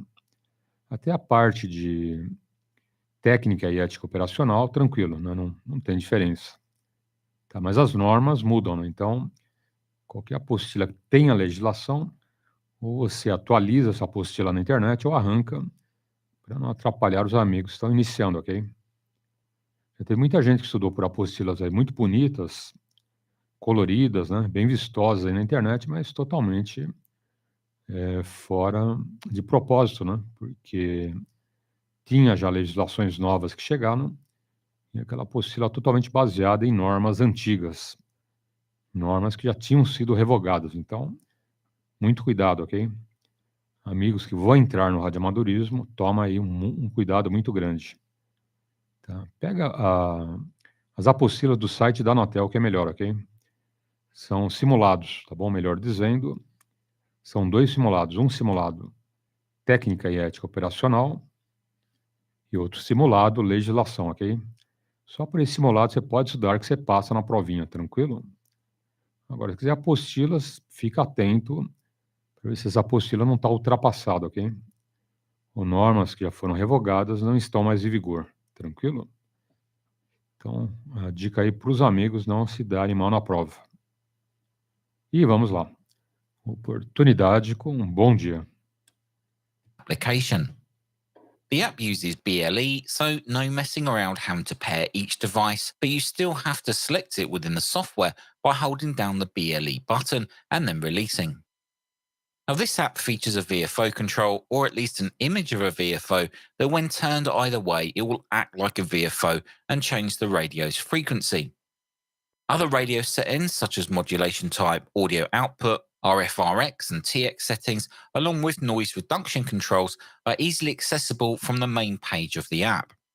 Well, some of the functions require just a simple tap, while others just require a long press to activate, just like on the radio. The Android screen shown here on the right is just a screen recording made on my 7-inch Lenovo tablet, which runs Android version 9. Now, this tablet is a couple of years old, and it was able to run the software with no issues. Just to point out, there are no Bluetooth settings needed on the radio itself. Bluetooth is always enabled, allowing you to connect freely to the radio when needed. Okay, yeah, well, you're coming through, it's a bit of a noisy band at the moment, I think. So, yeah, we are struggling a little bit here, but I thought I'd just come on the band and just see if I can pick a few people up there and just make sure that all the systems are working as they should. So, I'm not quite sure they are yet, but obviously I'm getting out anyway, which is always a good sign. So, but thanks for calling back. Really appreciate it, Brian, and you have a good day over there. And we'll just work a couple more, and then we'll perhaps close the radio down and go and read the manual again. Hi. Mike 0 Delta Quebec Whiskey. Standing whiskey. Yeah, Mike 0 Delta Quebec Whiskey. Delta Quebec whiskey, please, the prefix again. Yes, it's Mike 0 Delta Quebec Whiskey. QSL? QSL, Mike 0 Delta Quebec whiskey, 5 and 8. Yes, you're 5 and 8, 5 and 8, 73. 73, Oscar Quebec 100, Mike Bravo Sierra, QSL. As the Q900 also supports all mode on 2 meters, I decided to take a listen for some activity. Now, luck would be on my side as there was a 2 meter SSB contest on. So let's take a listen to a couple of QSOs. So, mate, no problem. Thanks very much for the call. Wish you all the best. Sticky contest, Mike 0 November. Mike 0 November, Golf 3, Charlie November, Oscar. Golf 3, Charlie November, Oscar. Thanks for the call. 5 and 8 with me at the moment. 045. 5 and 8, 45. Italy, Oscar. 91, Lima, Tango. CQ contest. T3, Mexico, England, Holland. Golf 3, Mike Echo Hotel. T3, MEH, CQ contest, over. Yeah, Golf 4, Delta, Bravo, Lima, portable.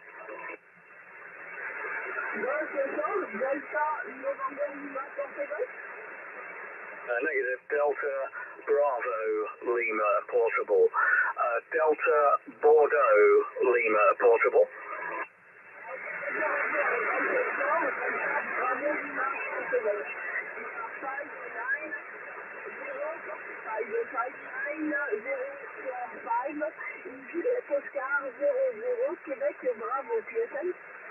IQSL, thank you. You are 59004, number 4 in Italy, Oscar 91 November Papa. 91 November Papa, over. As mentioned earlier, the model of Q900 that I received contains the optional DMR module. This allows the user to receive and transmit using DMR. It is Moto Turbo compatible and can be used with hotspots or DMR repeaters. So here's what DMR sounds like when it's configured.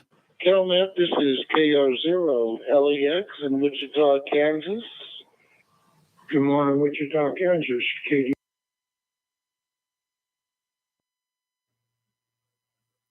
Todas essas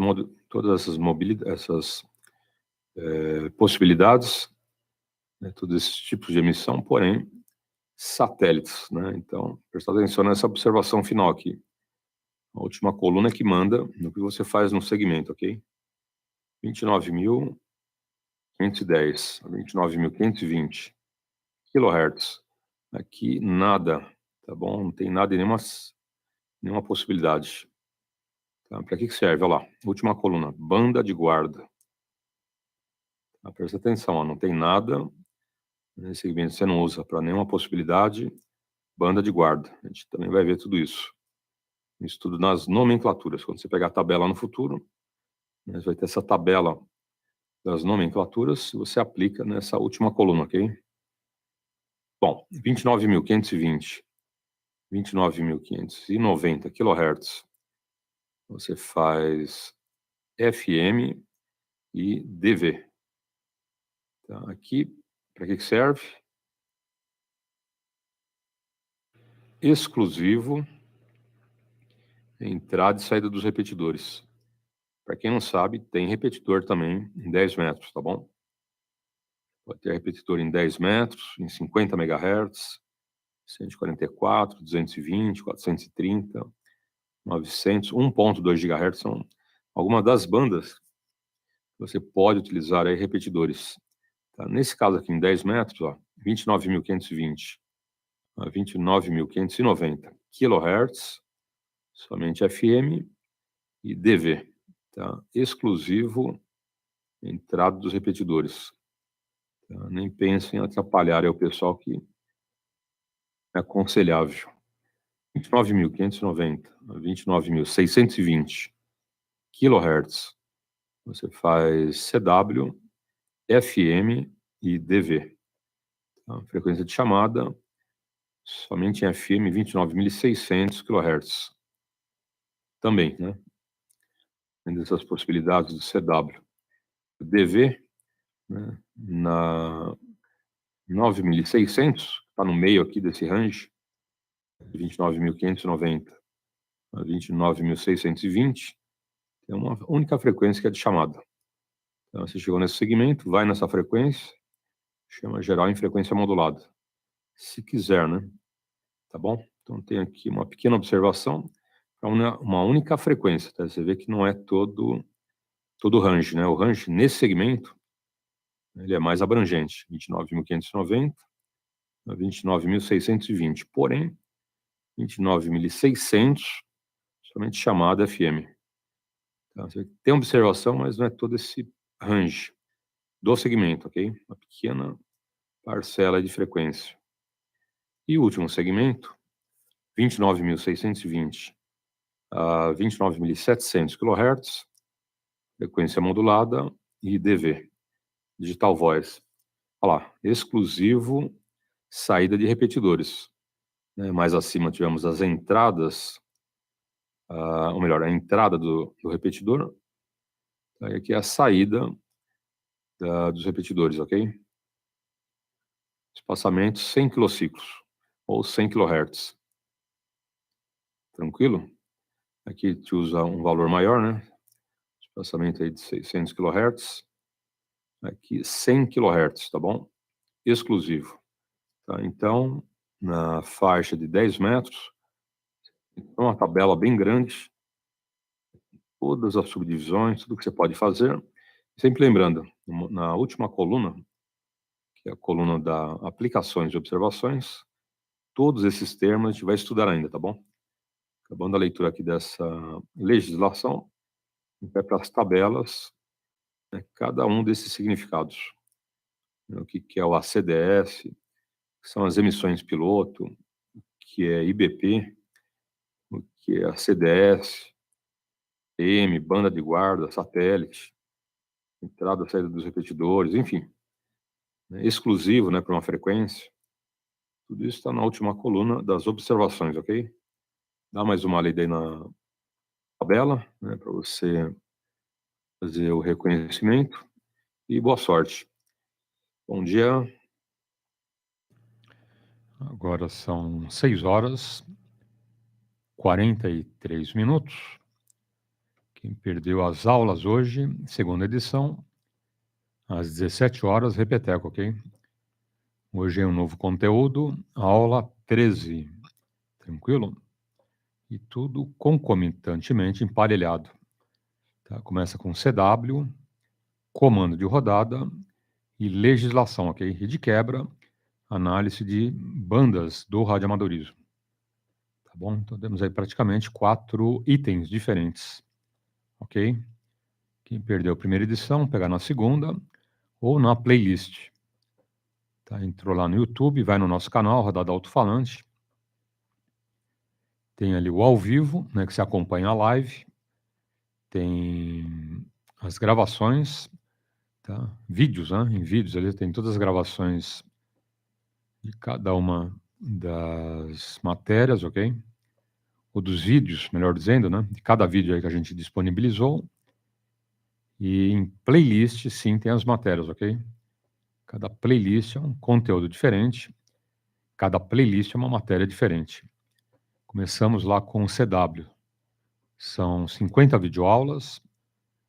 Tira dúvidas, faz ali um repeteco. Quantas vezes quiser e, tendo dúvidas ainda, tira com a gente. Tanto na primeira edição como na segunda edição, a qualquer momento aí na live você adentra e manda pergunta. Tá, eu vou estar lendo aqui e te respondo. E falando em estar lendo perguntas, deixa eu dar bom dia para o Manuel. PY2 Juliette, Mike Papa, muito bom dia, grande abraço. Manuel aí, amigaço, sempre aí com a gente. E outros, né? E outros tantos amigos aí no planeta, né? Tem amigos aí acompanhando a gente em várias partes do planeta, o que é bem legal. Então, a todos os corujas, grande abraço e uma ótima semana, ok? Ontem a rodada alto-falante deu 9 horas e acho que 15 minutos.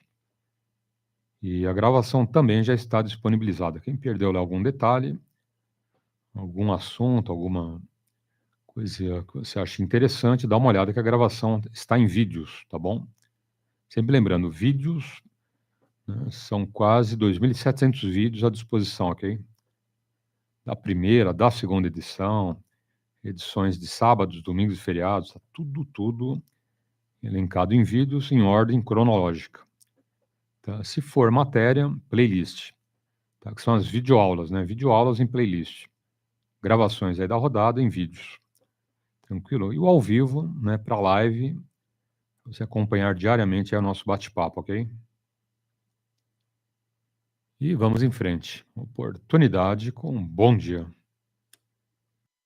The AF gain all the way up, and then use this as a volume. Helps cut out some background noise, but then you lose the S meter. The S meter doesn't work properly. This is the antenna trimmer. Let me go back to 40 meters. You can hear that.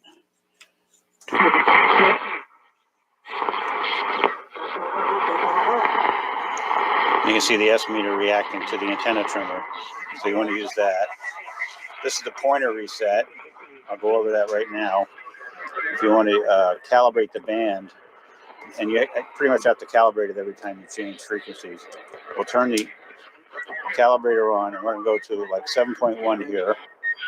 Sorry for the jump there. I ran out of memory in the camera phone. Let's go back to that. So we'll turn the volume up a little bit.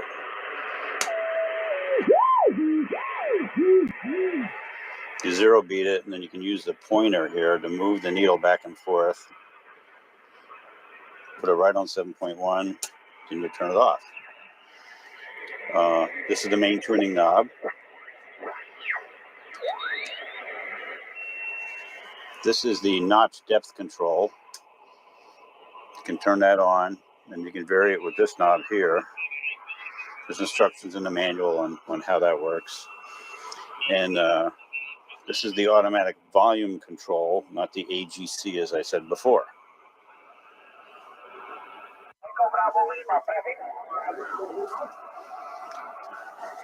One thing I left out when I was going over the controls is the standby receive switch. That's for if you're using it with another transmitter, you can put it in standby and the radio stays on, but you can transmit with your transmitter and not damage the receiver.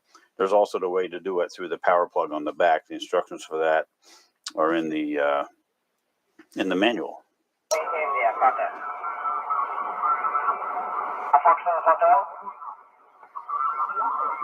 Again, that blue on the screen is just my shirt.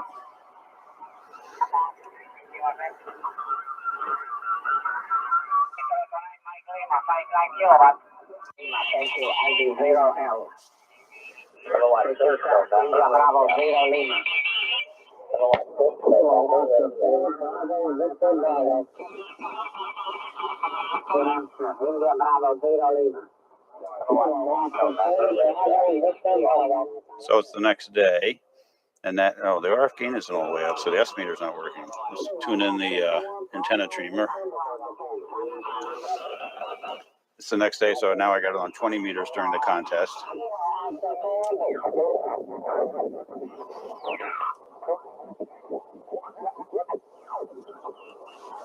Open this up a little bit. Come on. Let's try 15 meters. See if there's any activity there.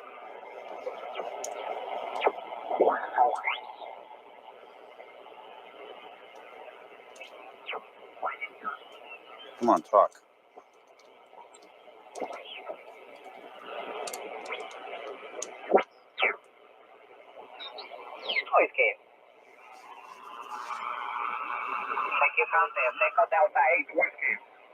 I heard him on 40 last night. The Whiskey Sierra? Whiskey Sierra in the call? A Whiskey Sierra again? Let's try 10 meters. See if we get anything. I'm going to pause and switch antennas. Here I am on 10 meters.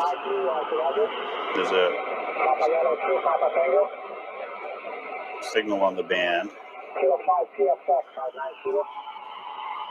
Here's the speaker again. Tango Papa Yankee 2 America, Papa Yankee 2 Papa Tango Campus.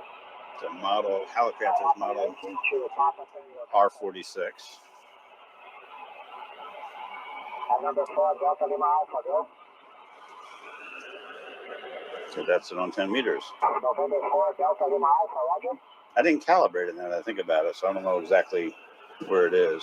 Okay, November 4 Delta Lima Alpha, November 4 Delta Lima Alpha, roger. Let's go ahead and try it. Okay, roger.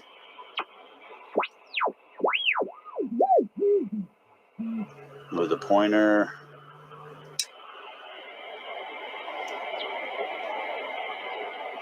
Not too many signals on the band. Here's a view with the cover off, looking at it from the back. You can see it's nice and clean. Here's the main filter capacitor. And it doesn't look like that was ever changed, but the radio works great anyway. Here's the crystal calibrator.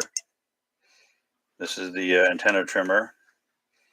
Just the regular workings. Big transformer. Everything's nice and clean and orderly on this thing. Shot of the back. I don't have the insert for the power plug.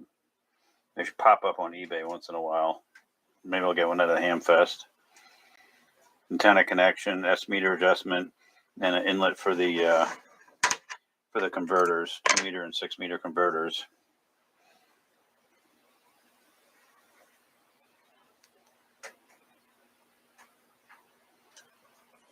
Here's a shot of the underside.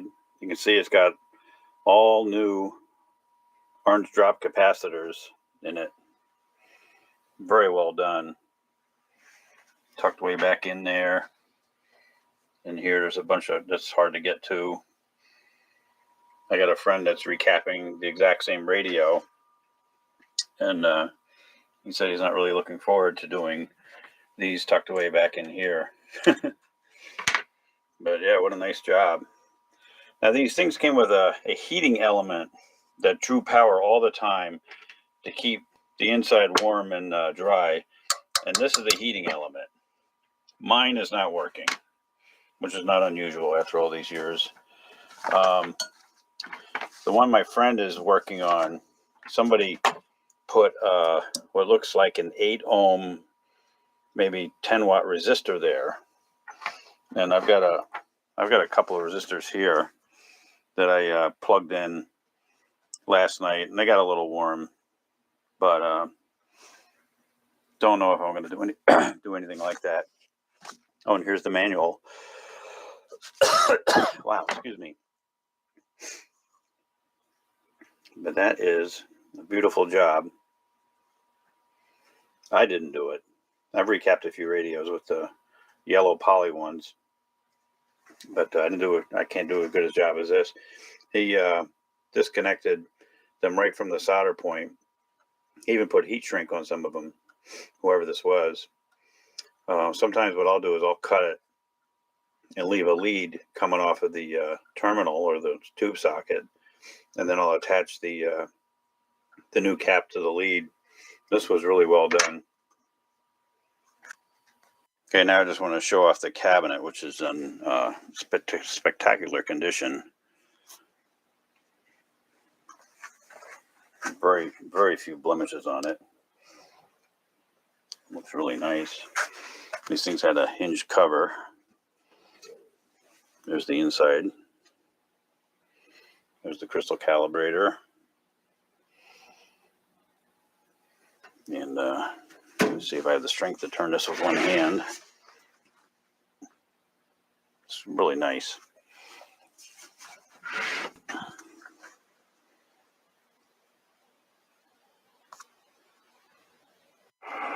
Here's a shot of the underside of the cabinet. Nice and clean. Still has the factory label there. This is missing on many Helicrafters radios. It's held on with 4 rivets. This one's got 3 left, and on the bottom right-hand side, you can barely make out a little piece of tape holding it on. There's holes here for 3 screws. I figured out what they were, and got some from the hardware store. I have them here. I'm gonna.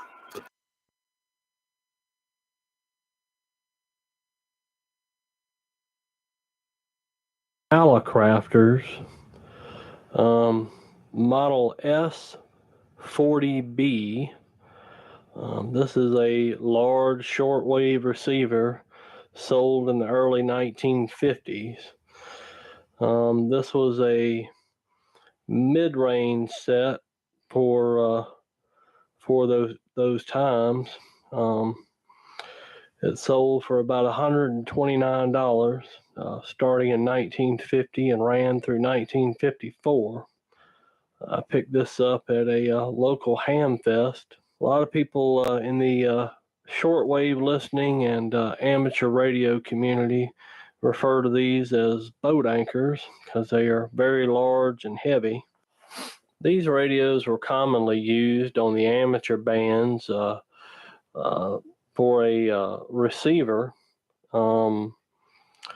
Back in those days, they had a lot of setups were separate receivers and transmitters, and this would have been used for AM or CW reception, in addition to probably a transmitter on either mode. We have a tuning and a band spread, along with the off-on, high, medium, and low tones. There's supposed to be a pitch control here, but either that's been broken off or is adjustable from the inside. I'm not really sure. I believe this is broken off here. So you have 4 bands, sensitivity, which is probably the equivalent to your RF gain, and your volume knob here. This set, I have already tested the transformer on this set and found it to be good. And upon applying power to the set, I found that there was no audio. I confirmed that the connection between the speaker and the headphone jack was good, and it wasn't. So I rebent the internal pin for this to contact the outer connection to make continuity across these headphone jacks to the speaker, and I immediately got a really low hum, so I know the connectivity, the continuity is good there. Anytime you're working with this old equipment and you turn it on and you don't get any audio on it, and if it has a headphone jack or some kind of external speaker jack, that's one of the first things I check when there's no audio condition, if there's continuity across these pins. A lot of times that's all it'll be. Those things lose their spring elasticity over the years, and sometimes you have to bend them back, and so they'll make continuity or clean the contacts. A lot of times they'll get dirty.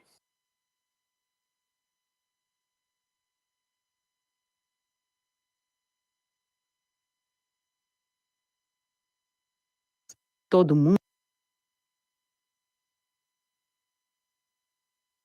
The top door on it flips up, as you can see, to reveal 8 tubes. This is an 8-tube set, obviously ran by a power transformer. You have your variable tuning capacitor along with your band spread tuning capacitor. You have, like I said, your 8 tubes. They're all 6.3 volt tubes, obviously, because it runs off a transformer. And here's a better view of the chassis with the rear cabinet removed. Like I said, 8 tubes. You've got 2 6SK7s, a 6SG7, 686. This is your burst audio tube and your final output audio tube, which drives the, your normal audio output transformer and goes to your.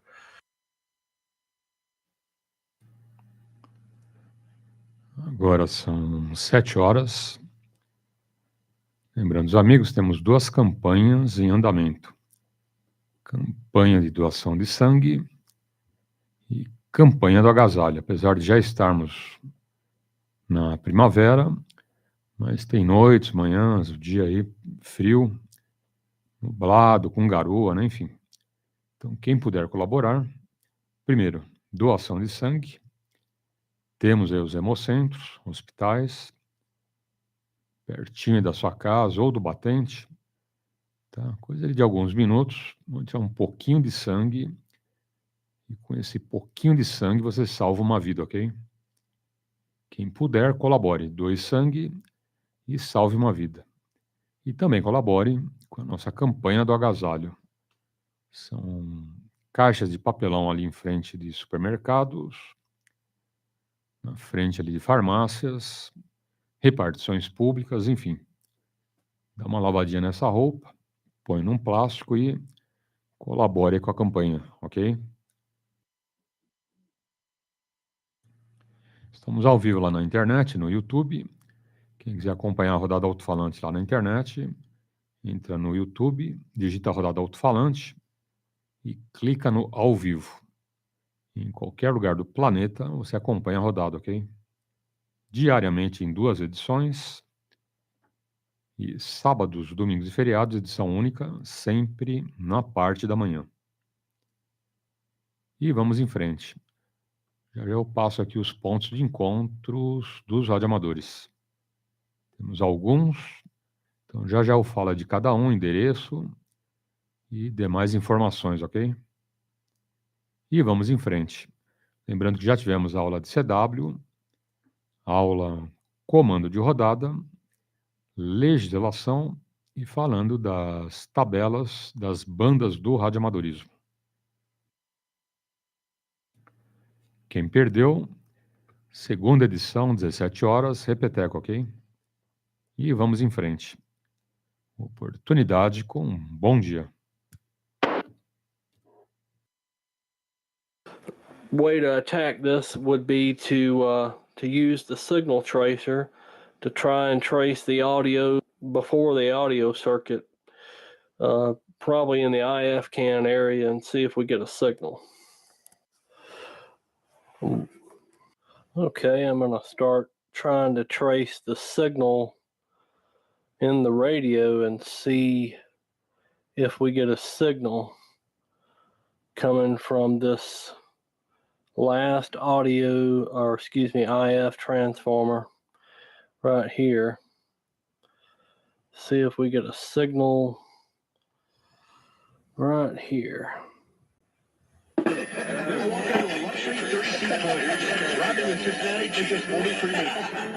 So we have a signal there, so we know it works there. Let's see if we have a signal. I'm going to jump a few steps here.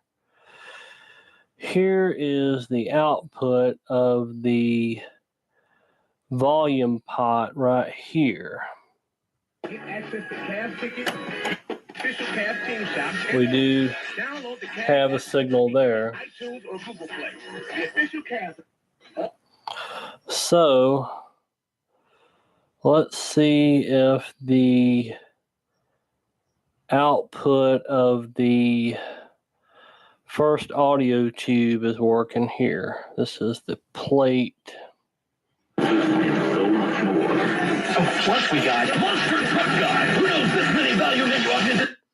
Okay, we have a signal there.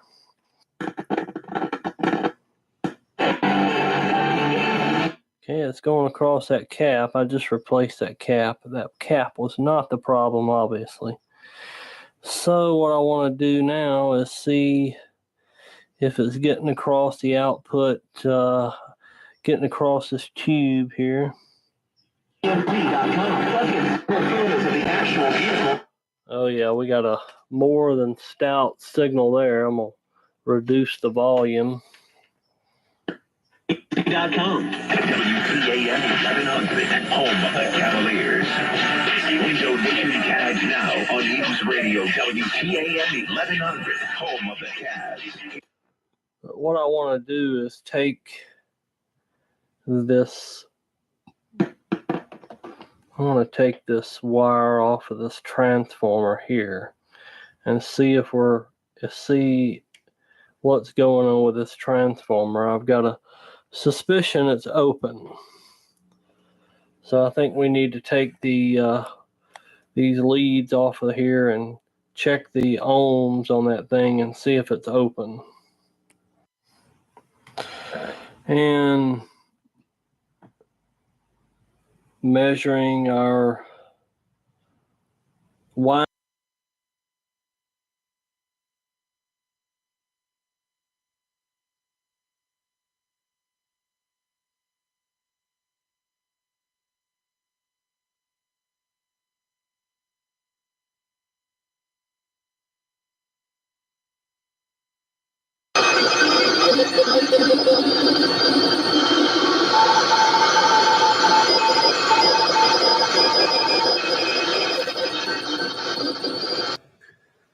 Well, hello everyone.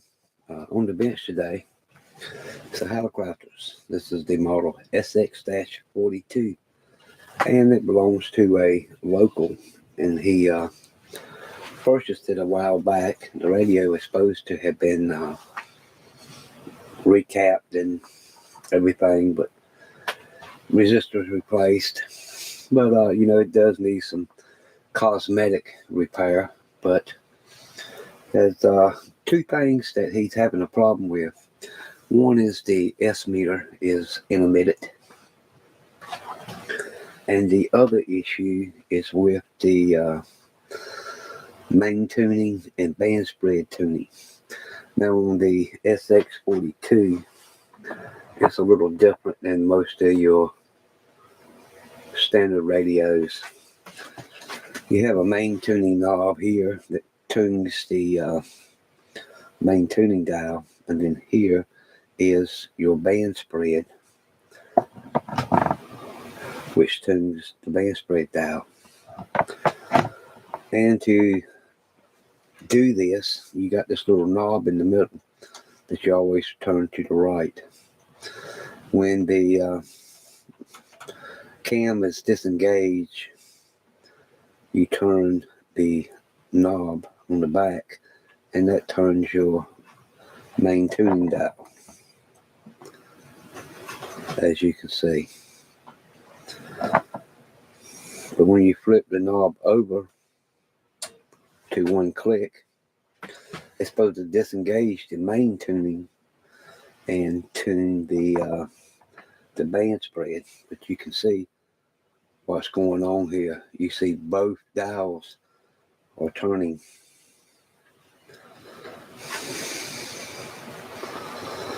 And also, if you look at the rear knob, you can see it's also turning too, and it's not supposed to. It's supposed to lock the back knob, and the front knob turns free. When you flip it back over, then the rear knob should operate just the main tuning. And even though you can see the front knob turns, the band spread does not. And that's correct in a way. So what we got to do is get in here and find out what's going on with this mechanism. Why is it not working accurately? And see if we can fix it. Like I said, this unit is in need of cosmetic repair. The front outer chassis is all scraped up, and the gray part of the lid is a lot of paint missing off of it. If you get in here and look at some of the lettering on the dials, you can see they are faded. The noise limiter on off is gone. So is the receive standby. There's nothing hardly left there. But you know, the rest of them don't look too bad. They're readable. But this would be a good candidate. And it should be easy to do because you got just a standard gray. So that wouldn't be too hard to duplicate. The main chassis is black and with a silver lid. So it wouldn't be too hard to strip this thing down and paint it back to the original colors. This paint here, you could find it off the shelf in a rattle can if you wanted to do so. And it would match close enough, you know, just for cosmetic purposes. And you can see just how big this beast is. It is a big, heavy receiver. And it's deep and wide. It's a little bit wider than it is deep, but it's a good 20-some inches. So to get into this thing, what we got to do is flip it over on this side first, like so. And there's 3 bolts here that needs to come out, which the middle one's missing. We'll go ahead and see if we can pop these out.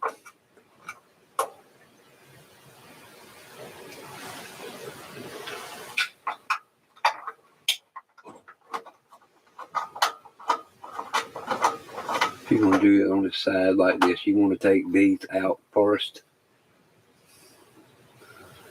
before you take the front ones out. Now there's 8 screws on the front, but you only need to take out these 4 big ones.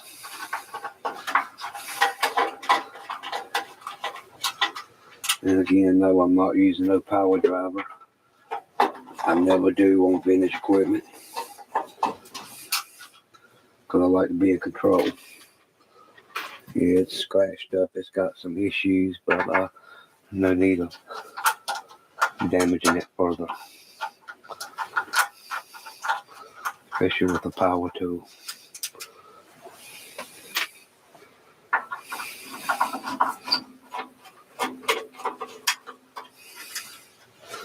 Okay, so now all the case will just, the chassis will slide right on out of the case, so I'll do that off cam. We're looking here at the top side, and you can see it's pretty dusty in there. Needs a bit of cleaning. A little rust on the screws to the transformer. See a big old rust spot up here in the front. It's kind of hard to see. There it is.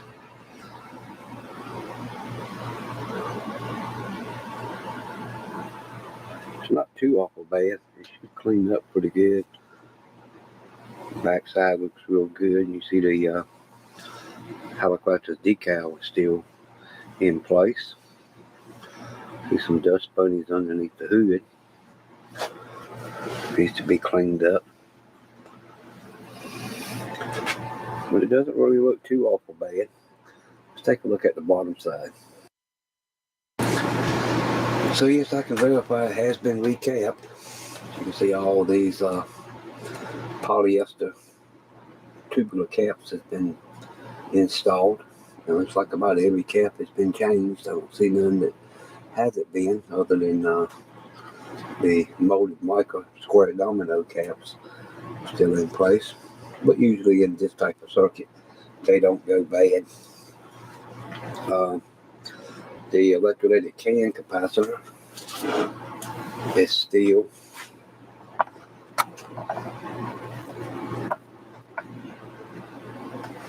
sitting behind here, and there's no wires on it, so all the electrolytics have been replaced. And you can see 2 of the main filter caps are sitting down here, and there's one other blue electrolytic sitting over here. And if you also look, there's a lot of new resistors has been installed. I mean, everywhere I look, there are new resistors in the circuit. So someone did take the time to go through and check the receivers. And this is probably why the receiver works as good as it does. Like I say, it just does need some cosmetic work. And one thing I do see, I'm looking at the backside of these wafer switches, and it doesn't look like they've ever been really properly cleaned. Somebody might have just sprayed them, but they didn't take the time to clean them and get the black tarnish off of them. Now you should be able to see what I mean here. You can see the contacts are just completely black. So yeah, someone didn't take the time to properly clean those, which we'll have to do that and make sure all the switches are working correctly. So looking here at our band spread and tuning knob, I can see that the main tuning dial is up tight against the band spread. So that's probably why when you turn one, it turns the other, and even by engaging it. So it has some free play right here without turning it. When you turn further, it starts turning the whole thing. So we'll look on through here and see what else we see. You can also see the gap in the back here. We get a more straight on view. Yeah, you can see how far the indicator is from the front face. So that's telling me, yeah, someone's got it pushed too far out. So looking on through here on the rest of it, I can see that there's been a bunch of washers installed in this area.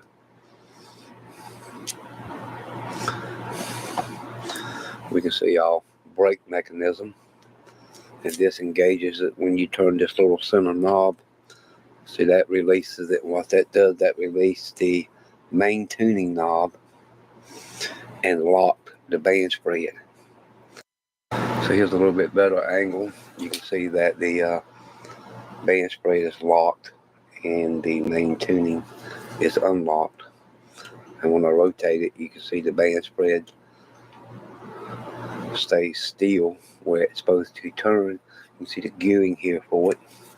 So when I unlock it and lock the other one, you can see the main tuning is still turning and the band spread is slipping. Also notice the rust that's on this pivot point here. It's kind of heavy. I don't know if somebody's put something on there that was to lubricate or what, but it sure has rusted it pretty bad. Okay, I'm going to start by dismantling these front knobs so we can get in here and see what's going on. Now this lock knob, like I say, you always turn it clockwise. When you turn it counterclockwise, it should screw off. And another thing, you will find a lot of these rigs on the market that is missing this knob or this shaft is broke off.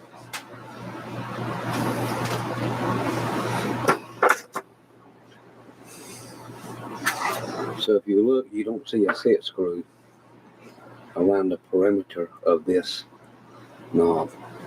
So here on the side is a hole in this plastic knob, and you should be able to rotate it and find the set screw.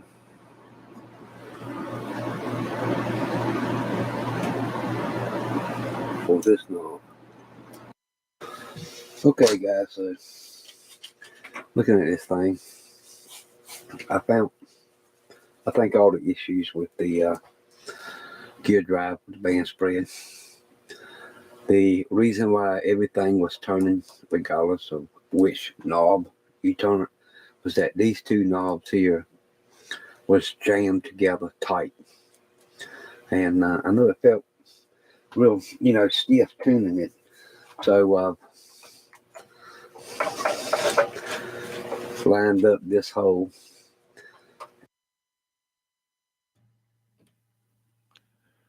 Agora são 7h19. E a gente fala dos pontos de encontros dos radioamadores. Lembrando sempre que esses pontos de encontro são para todos os radioamadores, ok? Também para todos os amigos, aqueles que são corujas, simpatizantes aí do hobby, PX ou até futuros radioamadores. Não tem nenhum problema, ok? Você pode comparecer nesses pontos de encontros que todo mundo é bem-vindo por lá, tá bom? Vai ser bem recebido. Bom, então falando dos pontos de encontros, vamos começar por Guarulhos. Guarulhos, todos os domingos, das 9 às 13 horas, Avenida João Bernardo de Medeiros, em frente à padaria Braseiro. Repetindo, Guarulhos, todos os domingos, das 9 às 13 horas, Avenida João Bernardo de Medeiros, em frente à padaria Braseiro. Segundo ponto de encontros, Ermelindo Matarazzo. Domingo sim, domingo não. Ontem nós tivemos, ok? Então ontem foi sim, próximo domingo não. Ok? Domingo sim, domingo não. Parque Municipal, Ermelindo Matarazzo, Rua Abel Tavares, 1542. Repetindo. Rua Abel Tavares, 1542. Primo quinto, quarto, segundo. E também Pacaembu. Pacaembu, toda segunda-feira à noite. Então, hoje à noite, às 19h30 em diante. Tem vários amigos que comparecem por lá. E você que curte, que gosta do nosso radioamadorismo, está convidado, ok? Toda segunda-feira à noite, 19h30 em diante, Pacaembu. Em frente ao estádio, ali no estacionamento. E boa sorte. E vamos em frente. Lembrando que já tivemos as aulas de CW, comando de rodada e legislação. Hoje aula nova, aula número 13. Quem perdeu a tarde, segunda edição, repeteco, ok? Às 17 horas, vendo aí todo esse conteúdo. E vamos em frente. Oportunidade aos amigos com um bom dia.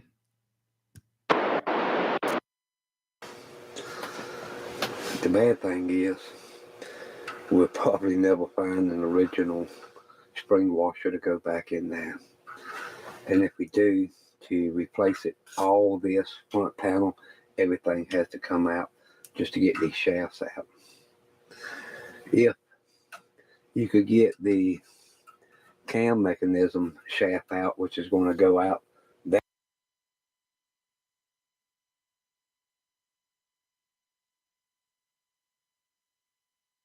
K7AGE.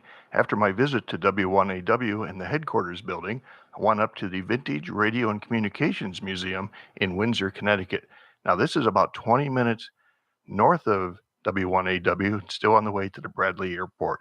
So if you're in the area, you really should spend some time and go through the museum. Check on their website for hours. Once inside the lobby, you'll see the tube tester that used to be in the drugstores. Remember when you'd pull the tubes out of your TV and go in and test them? And there's also this chessboard made up of old vacuum tubes. There are many display areas in the museum. This area is devoted to old radios. Here's the little nipper listening to his master's voice from the old horn speaker. History of radio display, an old loop antenna. that's connected to a crystal radio here at the bottom, and along with the old pair of headphones. Many areas with lots of radios here. Look at some of the old radios with the speakers on top, back when radio was furniture. The shelf here just loaded with radios. Look at all those knobs and meters on some of those sets. Some of those have exposed tubes. A little newer selection here, again with a bunch of horn speakers on the top shelf, and looks like some of the newer tabletop radios in the Bakelite cases. The old Zenith transoceanic radios, oh, those were just, everybody dreamed of having one of those back in the day. Tuska was one of the founders of the ARRL with Maxim, and he also had a radio company located in Hartford. And this is his Model 225. Isn't that just wonderful? Look at those dials and the exposed contacts and the old headphones. The freshman masterpiece, including a log chart in the lid so you could record the settings of all the dials. So hopefully you'd be able to tune in the station again. At kind of the other end of the extreme, the old transistor radios. Remember these with 5 and 6 transistors? A radio and television service bench exhibit with the old ICO vacuum tube voltmeter, VTVM, and notice the $1 minimum service charge. Looks like a radio on the bench is needing some attention, located with some test gear, although the scopes, I think, are a little bit newer than this radio. Looking underneath the chassis, you'll see there's no printed circuit boards, no surface mount. Look at all those condensers, the yellowish tubes with the black markings on one end. Having a schematic would help you troubleshoot and hopefully locate the fault in the radio by being able to trace the circuits. Larger shops would have a stock of Sam's PhotoFax with the schematics, parts list, and alignment instructions for all the various sets. The museum has a ham radio exhibit, including a ham station. Their call sign is W1VCM for Vintage Communications Museum. The ham shack is equipped with many pieces of ham equipment. That's a national transceiver, the silver box on the desktop behind the microphone. There's a Kenwood transceiver on the shelf. And over here is a Johnson Viking transmitter with a matching VFO and a couple of Swan transceivers. No ham shack is complete unless you have QSL cards displayed on the wall. Have you worked W1VCM? Do you see your QSL card here? This is a home-built 1 kilowatt sideband transmitter built back in the 60s. Just think of the amount of soldering and chassis work required to build that. In the early days of radio, it was common for amateur operators to build their own equipment, primarily because commercial equipment was very expensive or non-existent. The practice of homebrewing reached its peak after World War II when the military surplus electronic components flooded the market, selling for pennies on the dollar. This 1,000 watt CW and sideband transmitter is an excellent example of the craftsmanship that went into these homebrew projects. This was built by an engineer who worked at the Westinghouse factory in Springfield, Massachusetts. We speculate the transmitter was built in the mid-1960s, most likely based on plans in either QST magazine or the Amateur Radio's Handbook, published by the American Radio Relay League in Newington, Connecticut. Here's a shot of the Johnson Viking 2 transmitter. This was a CW and AM. My father had one of these, and when I was a little boy, I would sit in the ham shack and I would operate the big toggle switch on the front to go from receive to transmit. Here's an old Globe Scout AM and CW transmitter, crystal controlled, and look at all the crystals located on the top of the radio. Over on the right here is some Heathkit equipment, including the old monitor scope and the station console, which had a clock, SWR bridge, phone patch, and ID timer. A shelf with more equipment, Harmelin, Heathkit, some national Heathkit, and a national transceiver, as well as a Swan transceiver on the bottom shelf. Helicrafter's receiver. There's another Johnson transmitter in the middle. Here's a Ten-Tech, some early 2-meter FM transceivers, a Drake transceiver, as well as a Kenwood, a Regency monitor receiver, a BC348 military receiver, and another piece of, looks like, military gear. Here's CW transmitter, looks like rotary spark gap, the blue motor there. On the left, a big transformer. Look at the big coil over on the top right. newspaper article from 50 years ago of the 50th anniversary of the American Radio Relay League. Chalkboard on the wall, you can sign in with your call. There's myself, my brother-in-law Barry, and his daughter Laura. Here's an old paper tape code practice machine. You'd wind that up and practice your code. A military radio display, including command sets on the top shelf. Those were aircraft receiver and transmitters used in World War II that were real popular surplus after the war. The museum has a large selection of televisions on display, some consoles, tabletops with the smaller screens. In the display case are some of the smaller solid-state sets of the day. I just love this old space helmet-looking television sitting on top of a Motorola with its rabbit ears, and the television on the left has a magnifying lens on the front to make the picture larger. I think these 1950s Philco sets are really cool with the picture tube separated from the electronics. It's got that space-age look that reminds me of the Jetsons. A banner from a television repair shop stating they use RCA television tubes next to the Admiral television. Some professional gear. This is an Ampex 1-inch video tape recorder and an RCA color studio camera. A mostly solid-state Panasonic portable television still has a vacuum tube for the display, and it was playing I Love Lucy. And this is a 1968 Magnavox 15-inch portable color television set for only $319.90. We convert that to today's dollars, that's over $2,000. They have a collection of broadcast transmitters in the museum. This is a Gates 5,000 watts AM radio station transmitter.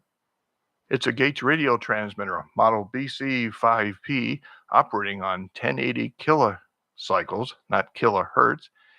AC voltage of 230 volts at 60 cycles in 3-phase. They don't state how much current. 5,000 watts carrier, 72 ohms antenna impedance, 500 to 600 ohms audio.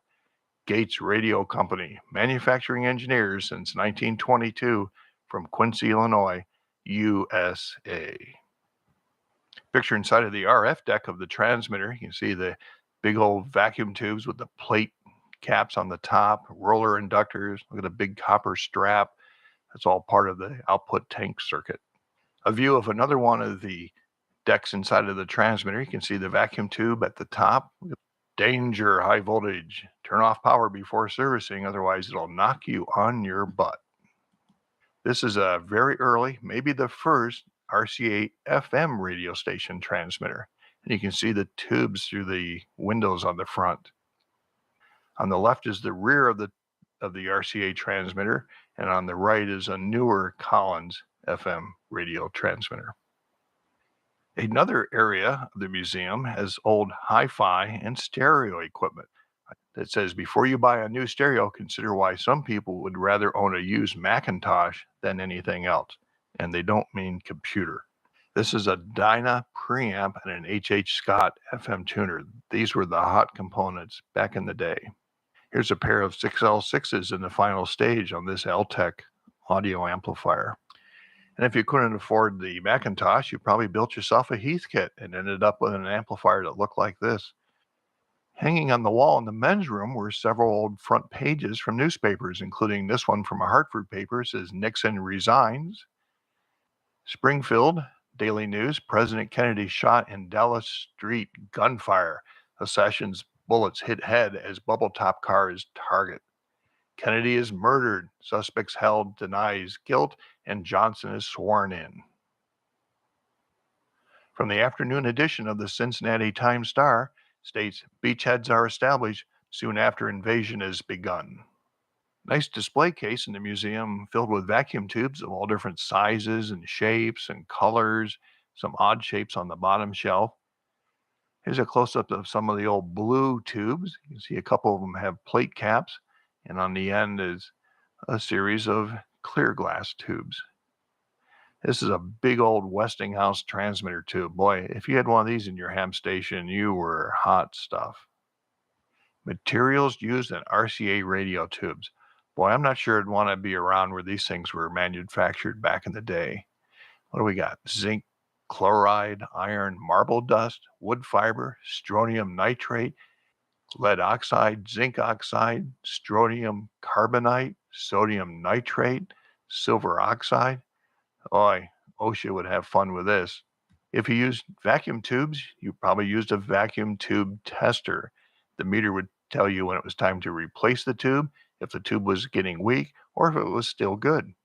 In the lobby of a museum, you could purchase a collector's item, a vacuum tube, a lost art, only 50 cents a piece. A display of old personal computers. I recognize a Trash 80, an Apple II. There's a Macintosh on the bottom next to it. Looks like an original IBM PC and a bunch of Commodore equipment. How much of this gear did you have? There's an old radio station display in the museum, control room and a studio. Here we can see the mixing console for the studio. And in the studio is a table with sound effects items as well as a collection of microphones. Just wonderful.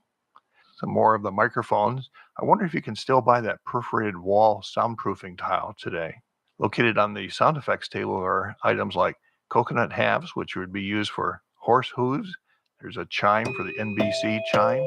There's a door for opening and closing sounds. The metal on the right is for thunder, some wind chimes, a telephone. And of course, many of the radio shows back in the day were soap operas. So borax is king, softens water, saves, cleans, and whitens clothes. Many old telephones on display in the museum, including this display of old wall mount crank style phones, and below them are the more modern desk sets. An old telephone switchboard where the operator would ask you number please. She would then patch to connect you to the party whom you wish to speak with.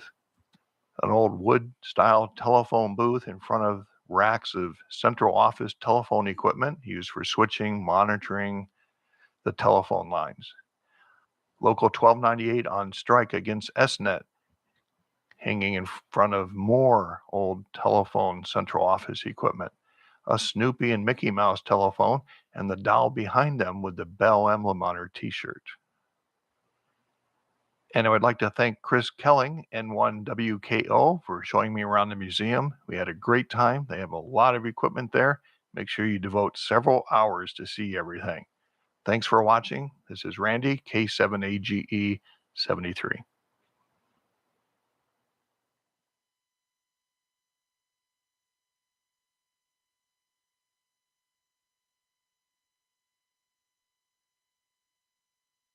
Today, I'm Deputy Director of the Antique Wireless Association, and welcome to the Antique Wireless Museum in Bloomfield, New York. This is on 6925 Route 5 and 20 in Bloomfield, New York. So let's go in and see what it's all about. The museum is 60 years in the making. Antique Wireless Association was formed in 1952 by Bruce Kelly, Link Kundle, and George Patterson, and this is the culmination of this effort. This is the 4th generation museum. This one was it was first formed in a barn in Spencerport, New York, then moved to a carriage house in Bloomfield, New York, ultimately to the Academy in Bloomfield, and now our 4th generation, the first phase of which is 3,600 square feet. So come on in and see the museum.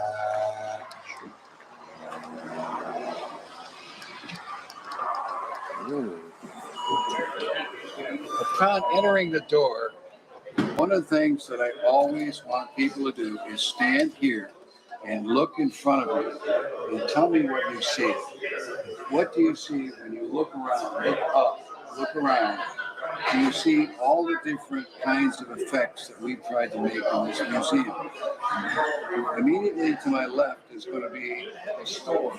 We've never had a store before. But basically what we've ended up doing is we try to put some artifacts that are simple ones, reasonably priced for people, but we also have the radio, antique wireless equipment, shirts, t-shirts that are for sale, old handbooks, and some of this stuff, old versions of the journal and so on are all here. So it's appropriate you come into the museum and you're in a telegraph office, something of the era of 1900. The telegraph operator would be doing all sorts of things in addition to Perhaps it's a train station. He'll be taking tickets and selling tickets. He'd be taking chickens to be shipped to down the road. And he would be listening to the sounder of the telegraph in the background going. Message would be coming in. I'm doing it mechanically just because I don't have it hooked up to a key. He would rush over to the typewriter or what is called a mill, type out the message, grab the key and send a message back. The Prince Albert can is in the key sounder because he would have two of these sounders, one for the east line and west line, or north line and south line. He needed a way of telling the difference, and the can in one of the sounders would make a difference in the sound. If you were in a central station where there might be 20 of these exhibits, or 20 of these keyers and sounders going, you could adjust the lid of the can. Each operator would adjust the lid just so that they could tell the difference between theirs and all the other sounders that were in the room. That's where the term flipping your lid came from. This unit is cell phone number 1. It was made by Bell Labs. We were very fortunate that one of our members was able to secure it. This part of it goes in a trunk. This part of it is like a bag phone used to be. It goes on the hump in the middle of the car, back when cars had humps. Now we got that, and a year later, a gentleman called and says, would you like the antenna for cell 1? So we were able to get the whole set of the first cell phone made. As you look here, we have a variety of cell phones, including a cell phone that was the first portable cell phone, which is also laughingly named the Brick. As part of the museum's sharing, we want to engage the youth of our country in this area in the idea of the sciences. And so it's important that we have the sciences represented as something they can play with. So we have here a display of things that kids of all ages can come in and listen to an old radio. They can work a keyboard that will go to a keyer, so they can do a keying process. They can use a bug to do that. They can use a straight key, and work with the various codes. So we have something that's fun to look at, probably not very useful except for Frankenstein movies. It's called a Jacob's Ladder. Kids love it though, and that's the point, isn't it? The point is to get them interested in some of these things. And so we also have the opportunity for them to see whether or not they want to feel radio waves. And some people can feel radio waves and some people can't. This is a Tesla coil. And it gives off radio waves. It also gives off sparks up on the top, which are a little hard to see. But it gives off radio waves, which you can see. So I'm not attached to anything. You can try another one, a later CFL. Will also like, you'll see it's not attached to anything. So there are radio waves given off. They're being detected by the CFL, and we've detailed in chronological order those people whose inventions and those people whose dreams and theories and whatever led to what we have today. Now, it's difficult to read that, it's overwhelming, but if you go on our website, you can take a virtual tour of the museum. It's antiquewireless.org. And if you take the virtual tour, you'll be able to see those individual pictures and have a chance to read them. On this wall, we have some of the AWA milestones and people that led us and guided us through the 60 years of our existence. Now, over in this case, we have Armstrong and Henry House, his assistant. In front of you, you see the model of the regenerative radio that he made. Here, you actually see the patent sample that he put together to make the patent for the regenerative receiver.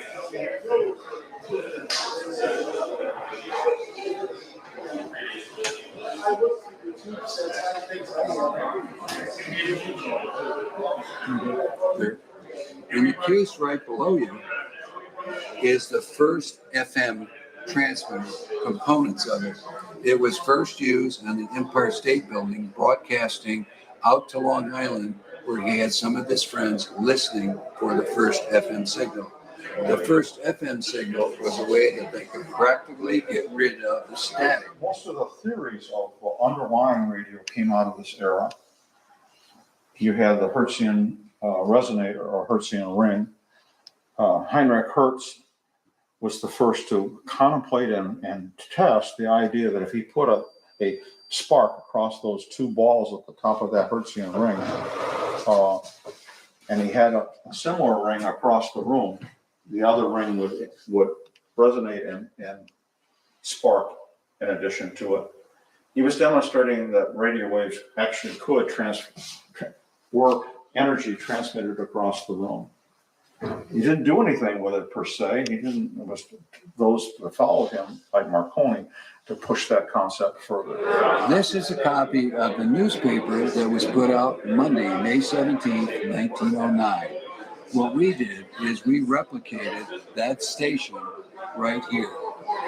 And that same picture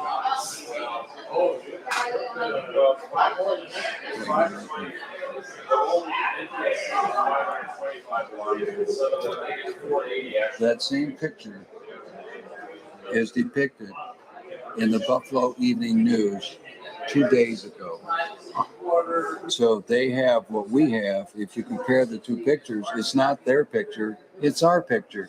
And they actually celebrated our grand opening by showing the Buffalo Evening News station. 1920.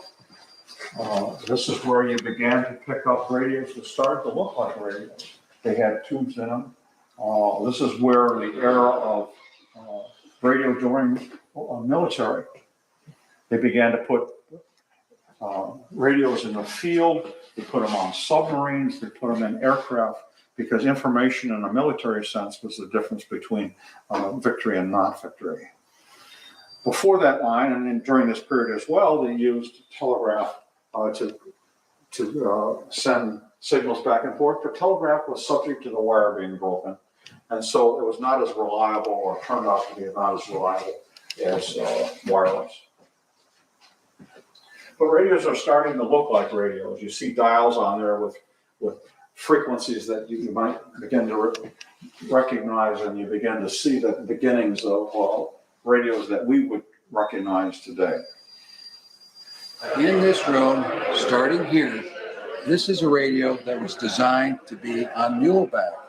If you can imagine a mule with a cross saddle on it, and this on one side, and then the batteries to operate it on the other side, it had to be a pretty husky mule to move this around. It has the transmitter, and it has a receiver, all built in. The receiver's down here, transmitter's up here. So this could be taken right to the front during World War I, being able to broadcast.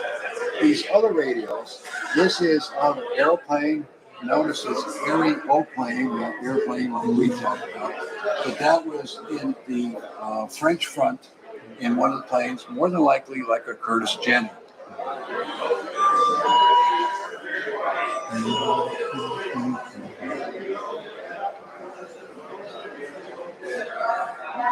Okay. You can see the effect of having the lights off in the museum, but basically what you're looking at is the ambient light that would actually be in the Titanic the night she sank.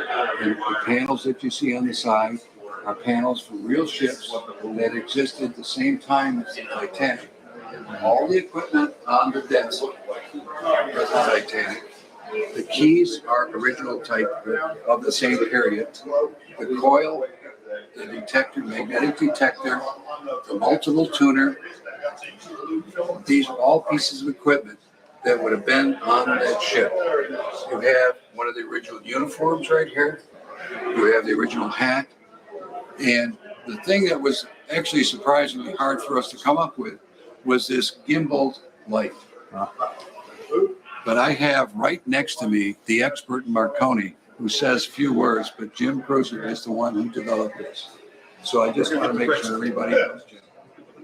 Hi, guys. Now, as part of the commemorative for opening this museum, what we did is we got this telegram from Marconi himself congratulating us on the opening of the museum. It was difficult to find him, but I did get him, and he did agree to give me the telegram. Telegraph sent code over wires. Radio, as we call it today, sent code without the wires. That's why it was called wireless when it first started. Wireless in the military became very apparent that was the difference between success and not success on the field. You have military equipment that was put in aircraft, was in a Curtiss Jennings, a biplane. You have equipment that was carried around on pack mules because it's very heavy. This is a setup from a B-17, a full radio equipment. Long distance transmitter, long distance receiver. These are called command sets. The command sets were used for the short range communication between perhaps the fighters and the bombers themselves. So you might have one on the bomber frequency and one on the fighter frequency. The same thing for the receivers. These were hard to come by in this because after the war, the surplus market was very attractive to the amateur radio operators at the time, and a lot of these units got changed over to Amage band and dealt with them. The other unique feature of this exhibit is the mounts.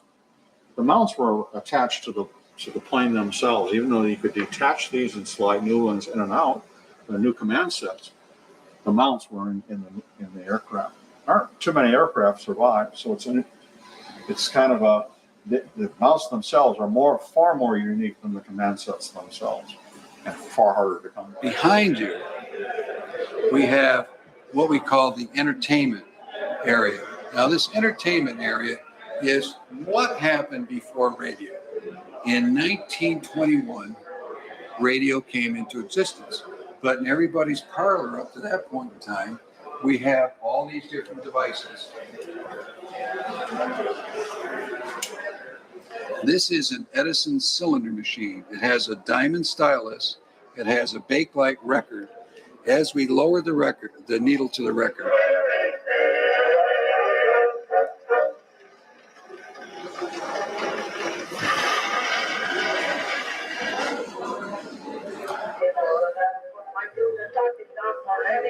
not really hi-fi, but during that period of time, this is at the turn of the century of 1900. This is a 78 record, but this record cannot play on a regular phonograph. The only way you can play it is use an Edison machine.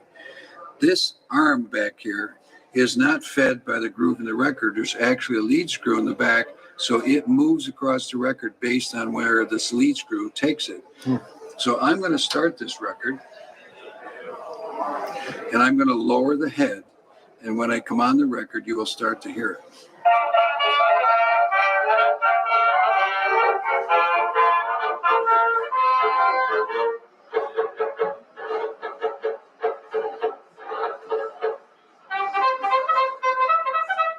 This is a World War I promotional record.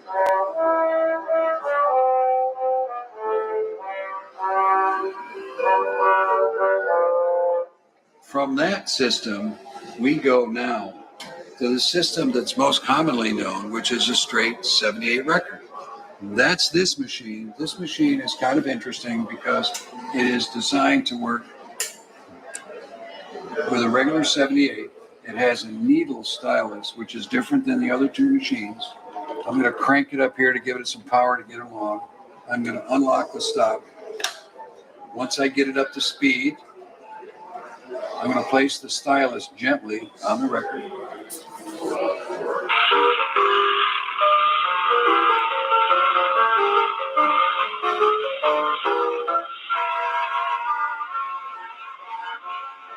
If you recognize that song is Riding in My Merry Oldsmobile. And that record was the beginning of records that were used all over, right up to the last one I ever heard that was made, and I bought it in a store, was a young man named Elvis Presley. So after he made that's one of his songs, it actually went to 45s, a smaller record with a big hole. And at the same time, they were producing what we call 33 1/3 LPs that had many songs. The 45 had one on each side. So basically, it was the hit of the week or the day is what you got on a 45. Now, the other two machines that we have in here is their transition machines. This one right here is made by Brunswick. And this was when you still wanted the phonograph in the home and all the pleasures of the phonograph, but you also ended up with a radio. So coming out of the same horn speaker is both the radio or the phonograph, depending on which one you play. Now, this particular player is different. You notice there's two heads on it, and this two heads, I'm going to take it and rotate. When I rotate it that way, the needle would go up and down, and that's called Hill and Dale, and that was a Pathé system. If you turn it this way, is the system that we use by most of the people in the United States. This is the Victor method, and it basically has a lateral type of record that plays. So those are the two types that we have. So this is the first radio phonograph. And then if you were wealthy enough, in 1929, does everybody know what happened in 1929? It was a financial disaster. But Brunswick came out with the Panophone. Now the Panophone is a record radio combination, but this one would play a stack of records. You put a stack in here, and basically the record would come across. This arm would actually come across, pick up, lay itself on the record, and then play the record. But you notice it still is a sharp point record, not a diamond stylus like the Edison system was. But because this was 1929, it was $480 less tubes. So if you wanted to hear the radio, you have to buy the tubes. That was a tremendous amount of money. Only a very few of these were ever sold because of the stock collapse. We were very fortunate to have one of those. This is the first television, a mechanical television. It was a scanning disc television. And it's hard to see, but there's a hole here and a hole here. And so these little holes, and you had a light behind the hole that flashed it. And mechanical television actually worked pretty well. This one was built in 1927 by Gordon Brown of Rochester, New York. He also built WSAY in Rochester. Scanning television was used by NASA up into the 80s. The quality was good, and the transmission requirements were very much easier than all electronic television. Electronic television was invented in the 30s. A man named Paulo Farnsworth invented the CRT, the scanning CRT. It was scanned what is called a raster. The series of lines that are on the television are created by the scanning of an electronic line. This is a portable set. It doesn't look very portable, and trust me, if you try to pick it up, it doesn't feel very portable. But RCA trucked this all over New York City when they were testing the propagation of television signals in New York City when it first came into pass. You might ask what the mirror is all about. The tube, the length of the tube is very long, and if you set it on top of a table, it would be very, very too long for the table. So they stood it up, and they reversed the picture in the television and used a mirror to watch that. In 1947-48, they had a contest of who could produce a television that they were willing to sell for less than $100. Pilot Radio developed this set. They wanted to sell it for $99.99. The tube was very small. If I put my finger in front of the tube, you can see that it's, in fact, the tube is very, very small. It's only about 3 inches wide. Not much of a set for watching television for a family. So is there a mechanical solution to an electronic problem? Because they couldn't make the tube any bigger. Well, you put a magnifying glass in front of it, and it makes it much bigger. A mechanical solution to an electronic problem. I'm going to show you those spark sets now. This one is a very small spark.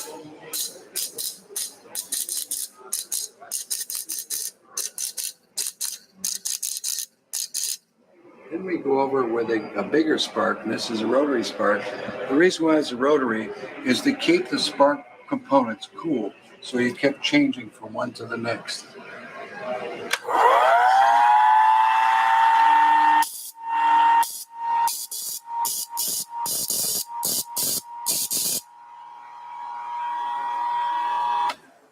Then we go to the larger 1 kW version. And the 1 kW version has the same rotating gap, but it's much more powerful.